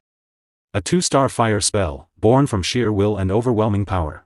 Back then, after an intense training session, Lady Allant lay on the ground, completely exhausted. Her chest rose and fell with heavy breaths, and sweat covered her face. Derrick approached quietly, holding out a water pouch. I brought some water. Please drink. Lady Allant slowly sat up and reached for it. Oh. Thanks. As she held the pouch, her expression turned uncertain. Derrick. I'm really not sure. He looked at her, slightly confused. With a tired voice, she continued, Can I really beat Eislein? Can I win after just a few weeks of training? Derrick replied calmly, without hesitation, You will win. He paused briefly, then added, To be more precise. You will win in a certain sense. Lady Allant looked at him curiously, still catching her breath, unsure of what he meant. Back in the present, the crowd stared in shock. Could that be fire? Is that really a fireball? A 2-star spell? Lady Allant's eyes widened, her mouth slightly open in disbelief. A fireball. This wasn't part of the plan. She glanced toward Derrick, panic rising within her. Derrick, what is this? What am I supposed to do? But Derrick said nothing. Tears welled up in her eyes as frustration and fear overwhelmed her. Stop standing there with that expression and tell me something useful. You fraud. At that moment, the massive fireball surged forward. Lady Allant froze for a split second. Then she looked up. The enormous sphere of fire loomed directly above her. Panic struck. What do I do? Sweat streamed down her face as her mind raced. Protective magic? How could I block a 2-star spell? Ice spears? That won't work. Her thoughts spiraled into despair. I knew it. It's impossible to defeat Eislein. Someone like me. Meanwhile, Lady Eislein moved her hand, pushing the fireball forward with controlled force. In the crowd, Lady Denise narrowed her eyes, watching the scene with intense focus. Others stared in disbelief, unable to look away. Just as the fireball was about to hit, Lady Allant reacted. She released a burst of mana pressure forward, using its recoil to push herself backward. Lady Eislein's eyes widened in surprise. The fireball crashed into the ground, triggering a massive explosion that engulfed the battlefield. The force of the blast spread outward violently. Lady Allant raised her arms to shield herself as the shockwave pushed her back even further. She lost her balance and fell, rolling across the ground to avoid the full impact. Smoke filled the arena. Lady Eislein, having poured so much mana into that single attack, was left breathing heavily. Her reserves had dropped significantly. Through the smoke, Lady Allant slowly pushed herself up onto her knees, struggling to breathe. Lady Eislein stared in disbelief. She dodged that? Her eyes narrowed. And she used the same method I did. Something she's only seen once. On the sidelines, Derrick remained calm, watching everything unfold. A lack of experience, he thought. A 2-star spell, when used without mastery, becomes nothing more than a beast that devours its caster's mana. Lady Eiseline's hand trembled from exhaustion. She clenched her fist, trying to regain control. Derrick observed quietly. Eiseline has recognized Alant's effort and talent. And now she's going all out. That's her way of showing respect to someone who has worked this hard to stand against her. Meanwhile, Lady Eiseline stood in place, having already used a tremendous amount of mana. Sweat covered her face as she breathed heavily, struggling to maintain her composure. On the other side, Lady Alant managed to steady herself. She was clearly exhausted, but her eyes remained sharp and determined. A faint smirk appeared on her lips. I understand now what you meant, Derrick. She thought. If I can endure this, I'll win. Lady Eiseline raised her hand once more and began casting again. A blazing sphere of fire started forming above her palm. Her eyes were focused, unwavering. She poured even more mana into the spell, recreating the same massive 2-star fireball as before. But this time, it was different. Her body trembled under the strain. Sweat dripped down her face as she gritted her teeth, barely able to hold the spell together. Still, she pushed forward. With a forceful motion, she hurled the fireball toward Lady Alant at full speed. From the crowd, Eiseline's companions gasped in shock. Another fireball. It's even faster than before. The blazing sphere tore through the air, heading straight for Lady Alant. Alant immediately began running, trying to evade it. But Eiseline didn't just release the attack, she controlled it. With subtle movements of her hand, she adjusted its direction, tracking Alant's movements. However, this control came at a cost. Eiseline's energy continued to drain rapidly. The fireball closed in, it seemed inevitable, it was about to hit directly. But at the last second, Lady Alant changed her movement. She suddenly dropped low, planting her hands on the ground, then kicked upward with force. Using a burst of magic beneath her, she propelled herself high into the air. The fireball missed her by a narrow margin. She soared upward, so high that her figure blended into the brightness of the sun. Lady Eiseline tried to track her, but the intense sunlight made it nearly impossible to see clearly. Above, suspended in the sky and hidden by the glare, Lady Alant smirked. Then she raised her hand, beginning to form ice spears once more, fully preparing her next attack. If I strike from here, she thought, she won't be able to read the trajectory of my attack. As Lady Alant completed her spell, ice spears formed around her. With sharp focus, she thought, using a protective barrier now would only waste more mana.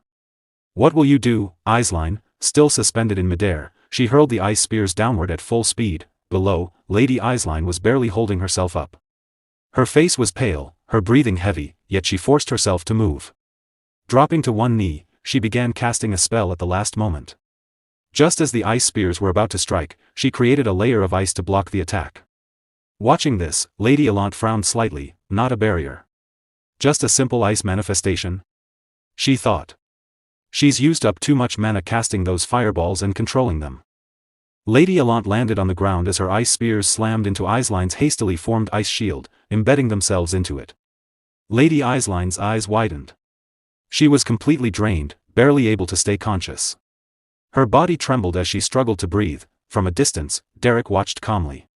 It'll be over soon, he thought. Lady Alant straightened and took a step forward, a confident smile forming on her face.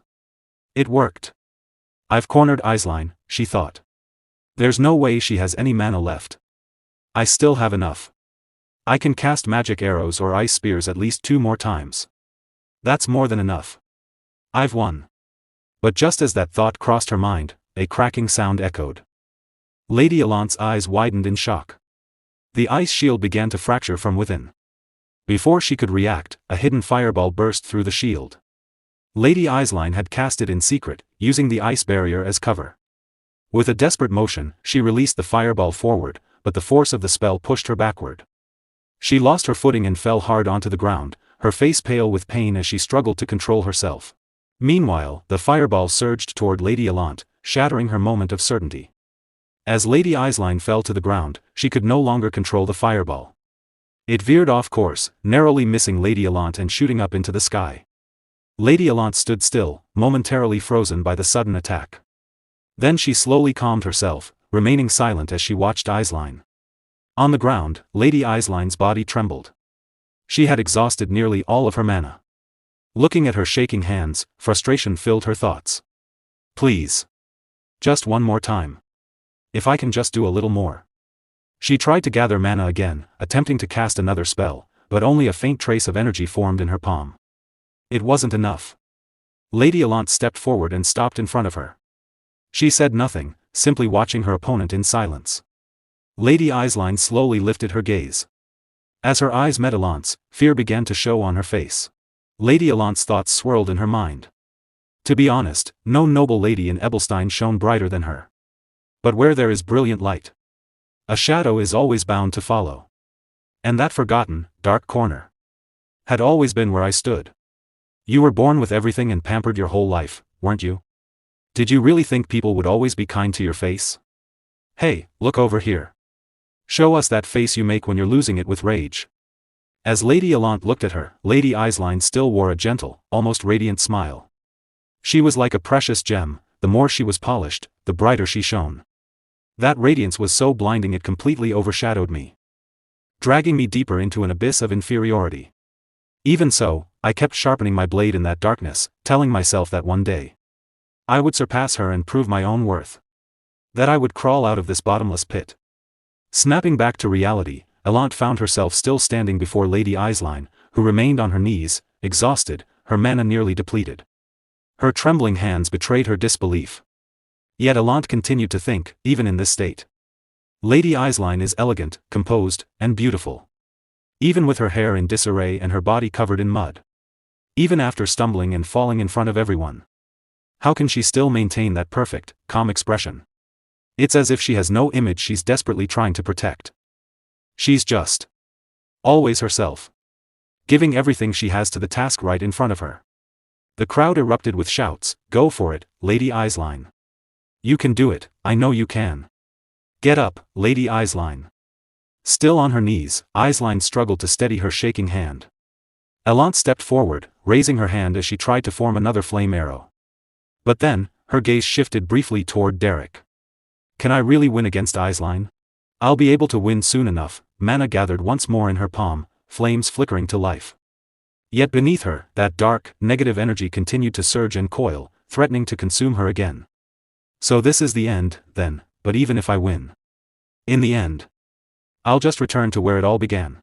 On the other side, Lady Eislein struggled to gather what little mana she had left. She stared at her trembling hand in disbelief, unable to accept that she had exhausted nearly all of it. Even so, she forced herself to try again, barely managing to form a faint flicker of mana in her palm. Her hand shook as she tried to hold it together. Suddenly, Lady Allant spoke. "Ah. What a shame." Startled, Lady Eislein looked up, still clutching that small trace of mana. Sweat covered her face, and her eyes widened in shock.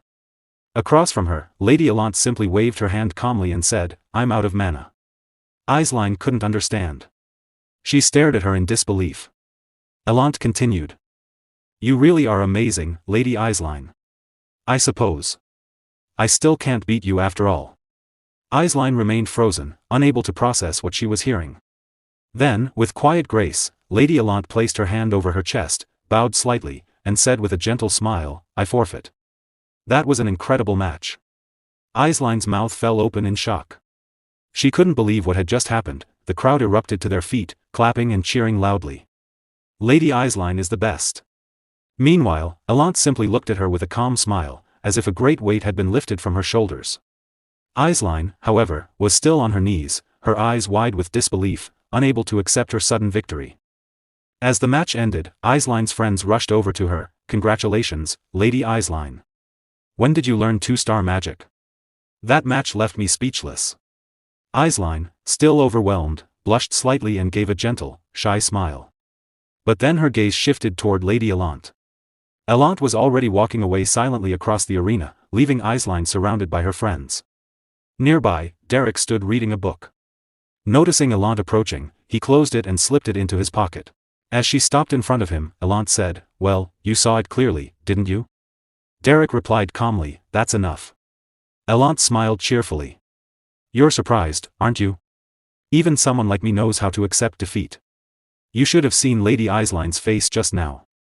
Derrick lowered his gaze slightly. What kind of expression was it? Elant smirked, waving her hand lightly. What else? Eyes wide, mouth agape. She looked like she was ready to give up right then and there. It was so obvious. Even the usually composed Eisline can make a face like that. It was completely unexpected. She began to laugh, but tears welled up in her eyes. As she wiped them away with her finger, she added, anyway. It was hilarious. Honestly, it was worth losing just to see that. Thanks to you, I finally feel like I have the upper hand against Eisline. I'm in a great mood today. She tilted her head slightly and asked, so, what do you think of me? The ending wasn't perfect, but I wasn't that bad, right? I'm a quick learner. Aren't I? Derrick remained silent, watching her carefully, his eyes focused on her emotions. Suddenly, Elant's expression wavered. Tears began to fall from her eyes. Hey! Don't just stand there. She seemed confused by her own reaction, unable to understand why she was crying. Why? Derrick said nothing. Noticing her tears, Elant looked down at her trembling hands. Her vision blurred as both her eyes filled with tears. She slowly sat down in a corner, covering her face. What the hell? I'm not a kid anymore. After a moment, Derrick closed his eyes and spoke calmly. My lady, there is nothing to criticize about your performance today. You worked incredibly hard. Elant paused, then continued crying softly behind her hands. Honestly, I wanted to win too. But right when I was about to deliver the final blow, it suddenly hit me. Even if I won this match, I'd still be stuck in the same place. Just returning to that pathetic existence again. Her voice trembled, that nature. It's just too deeply ingrained in me. Silence fell between them. Derrick stood quietly, listening. After a moment, Elant lowered her hands, though tears still streamed down her face. Even in that moment, Eisline still looked so elegant.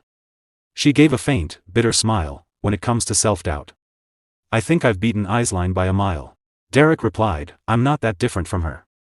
Lady Elant fell silent for a moment. He continued, so what if you look a little pathetic? Hearing that, Elant turned to look at him, tears still streaming down her face. Derrick met her gaze calmly. If you're not brave enough to look pathetic, then you'll never be able to grow. At those words, Elant covered her face again, still sitting in the corner. Derrick remained standing quietly beside her. Her memories flickered like ripples in water, images of Lady Eisline standing far away, untouched by that dark, negative energy. At the very least, I don't feel like I'm at a dead end anymore. From a distance, Lady Denise watched Derrick and Elant.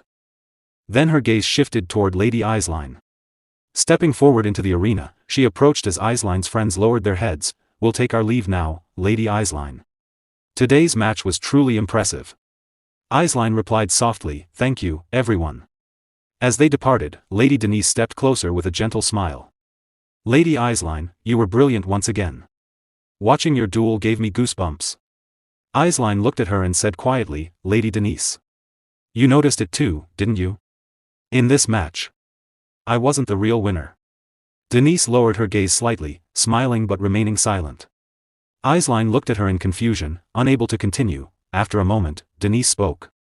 When it comes to magical talent, I believe Lady Elant is far more gifted than I am. Eisline lowered her head, her expression turning somber. That's not it. There's something far more important when it comes to closing the gap. Lady Elant has already surpassed me in every way that truly matters. The fact that her abilities improved so drastically in such a short time. Suddenly, Derrick's face appeared in her thoughts.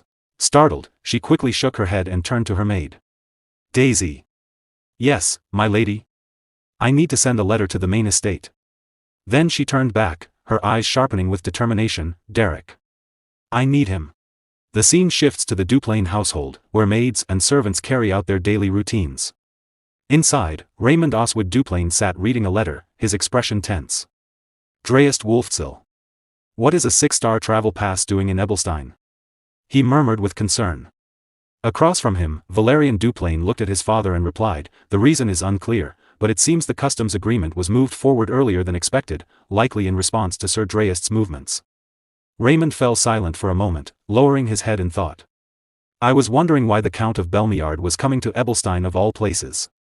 It seems that, too, is connected to Dreist. If it's someone at the pinnacle of searching arts, someone who possesses foresight, then there must be a reason.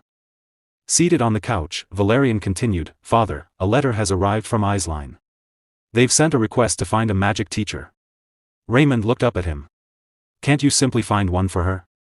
Valerian hesitated before answering, the thing is. She specifically requested Derrick. But there's a problem, Derrick is currently at the Belmiard estate, teaching magic to Lady Allant. Raymond placed a hand on his chin, deep in thought. I was considering sending our butler to personally handle the negotiations. Valerian looked at him, confused. After a brief pause, Raymond continued, on second thought, there's no need. I have to go to Ebelstein because of the Dreist matter anyway. I'll handle it while I'm there. The scene shifts to Lady Allant's residence. The sun is partially hidden behind drifting clouds as she sits outside across from Derrick. With a relaxed expression, Lady Allant says, Derrick, I'm going to rest for a while. Derrick looks at her curiously. With a calm smile, she continues, studying or anything else, I just need a short break. To clear my head. She then glances at him and asks, You're going to keep working for the Beldun Mercenary Corps, right? Derrick replies calmly, Yes, I suppose so. Lady Allant shifts her chair slightly closer to him. Derrick instinctively leans back a little, confused. With a faint blush and a soft smile, she asks, You'll come again if I call you.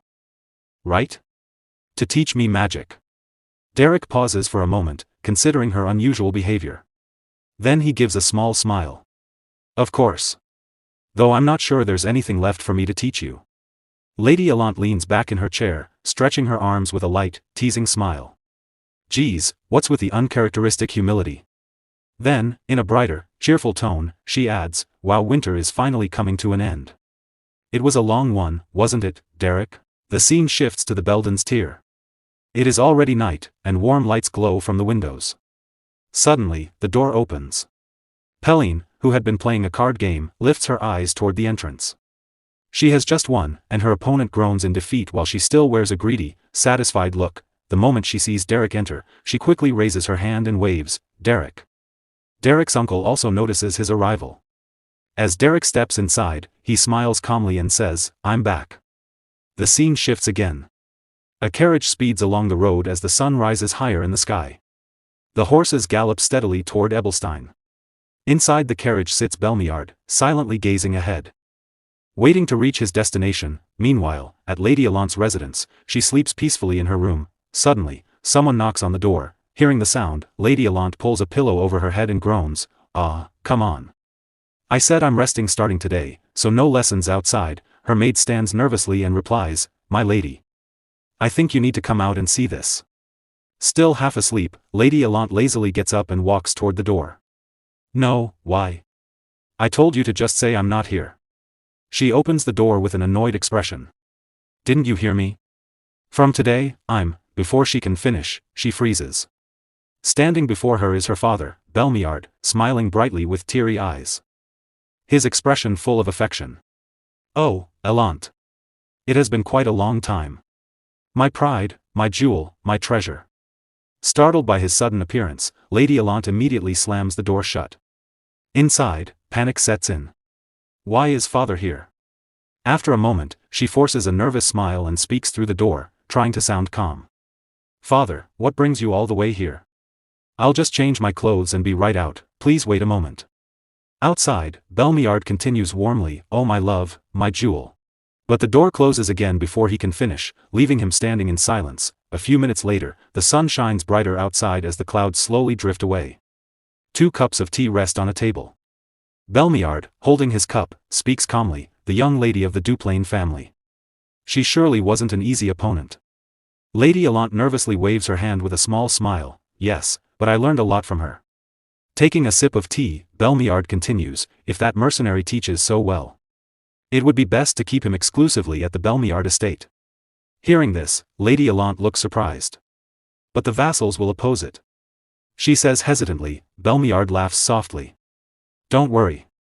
Is there anything I wouldn't do for you? Just trust your father. At his words, Lady Allant blushes, her eyes shining as she smiles softly. The scene shifts to one of the deeper levels of the Ebelstein dungeon. inside, the space is dim, illuminated only by flickering light. The echoes of battle and sharp screams resound through the cavern. Peline fires an arrow from her bow, striking a goblin cleanly. As soon as it falls, her expression changes to alarm. She turns and shouts, "Derrick! Behind you!" A goblin, letting out a wild scream, leaps toward Derrick to attack. Derrick notices just in time. With a sword in one hand and gathering mana in the other, he prepares to counterattack, but suddenly, his mana shatters and shifts. His eyes widen in shock. This feeling. He quickly turns, forming a red sphere of mana in his palm. Dark energy flickers around it, his eyes glowing faintly as he prepares to release it. At the same moment, a fire spell forms, what should have been a 3-star fireball. To his surprise, his mana changes again, transforming unpredictably into a blazing fireball. Without hesitation, Derrick releases it toward the goblin still mid-air. Seeing this, Peline cries out again, "Derrick!" A massive explosion erupts, echoing throughout the dungeon. Even outside, the surge of mana can be felt. As the sun sets and night begins to cover the sky, the atmosphere inside Belden's Tier turns tense. What? Derrick almost died? Someone exclaims in disbelief. Peline, her eyes narrowed and her expression unusually serious despite her usual laziness, mutters, "Don't even get me started. Are all mages like this? Why would you try a 3-star spell while hunting goblins?" Derrick's uncle looks at him in shock. Derrick lowers his head, his expression troubled. He glances at his hands and says quietly, in the middle of it, "I felt something strange. A kind of incongruity. Just like when I first reached the 2nd star." Suddenly, a voice speaks from behind him. "There's no need to be anxious about being stuck." Derrick quickly turns around. A man steps forward from the shadows. "There's no need to force your way through. Didn't the School of the Wild originally pursue a natural flow?" As he speaks, he draws everyone's attention. Reaching up, he removes his hood. "Of course, such advice doesn't usually work on mages like you." Derrick stares at him, his thoughts racing. "I can't feel even a trace of mana. And yet, the man standing before me is clearly the first and greatest 6-star search-type mage." The man reveals his face. It is the wandering spirit, Dreist Wolftail. With a calm expression, he says, "If you have any decent alcohol, please bring some out. The fatigue from my travels has piled up." The scene shifts to the Duplain estate. The full moon shines brightly in the night sky, casting a pale glow over the training arena. Lady Diella stands at the center, chanting softly as ice mana gathers around her. The energy swirls in the air, and she struggles to hold it steady. Focusing intently, she raises her hand and begins to control the flow, gradually forming several sharp ice arrows. With a swift motion of her palm, she summons them into shape. Trying to push further, she clenches her hand and forces more mana out, attempting to create additional arrows. But as she does, her mana suddenly destabilizes, her mana shatters. Her hands tremble, and she loses control. The ice arrows break apart mid-air, scattering into fragments. Exhausted, she drops to her knees and shouts in frustration, "What the heck is this? This is so annoying." At that moment, her brother Reg approaches, letting out a light laugh. "I thought you'd grown up a bit, but your temper is exactly the same." Startled, Lady Diella looks at him, "When did you get here?" Reg places a hand on his chin and smiles, "Still, you managed to draw out 5 arrows. Is that thanks to a good teacher, perhaps?" Diella looks away and replies stubbornly, "That's because I'm talented. What does that selfish guy Derrick have to do with it?" Reg folds his arms calmly. It seems Aisline is planning to hire that selfish guy as her magic teacher. Diella's eyes widen in shock. "What? No way. What if she gets treated the same way I did?" Reg sighs lightly. "Don't say things that would make people misunderstand Derrick. I heard at a recent ball that Lady Allant also wants to keep employing him." Diella narrows her eyes, thinking to herself, "Why is that guy so popular?" Reg smirks slightly. "Well, he managed to turn a rascal like you into a proper person. It's no surprise he's in demand." Diella immediately snaps back, "Who are you calling a?" Then she pauses briefly and mutters, "Yeah, I was one." Reg chuckles before continuing, "Wouldn't it be better if Derrick chose Aisline? That way, you might get a chance to see him again. The Derrick you seem to miss so much." Diella's cheeks flush red as she quickly retorts, "Who said I wanted to see him? That kind of guy." Reg shrugs, "Sure, I'll take your word for it. His reputation must have spread quite a bit by now. I just hope the number of competitors doesn't increase any further." Meanwhile, among the possible candidates, Lady Denise sits quietly in another room. Calm and composed, she reads a book while holding an apple in her hand.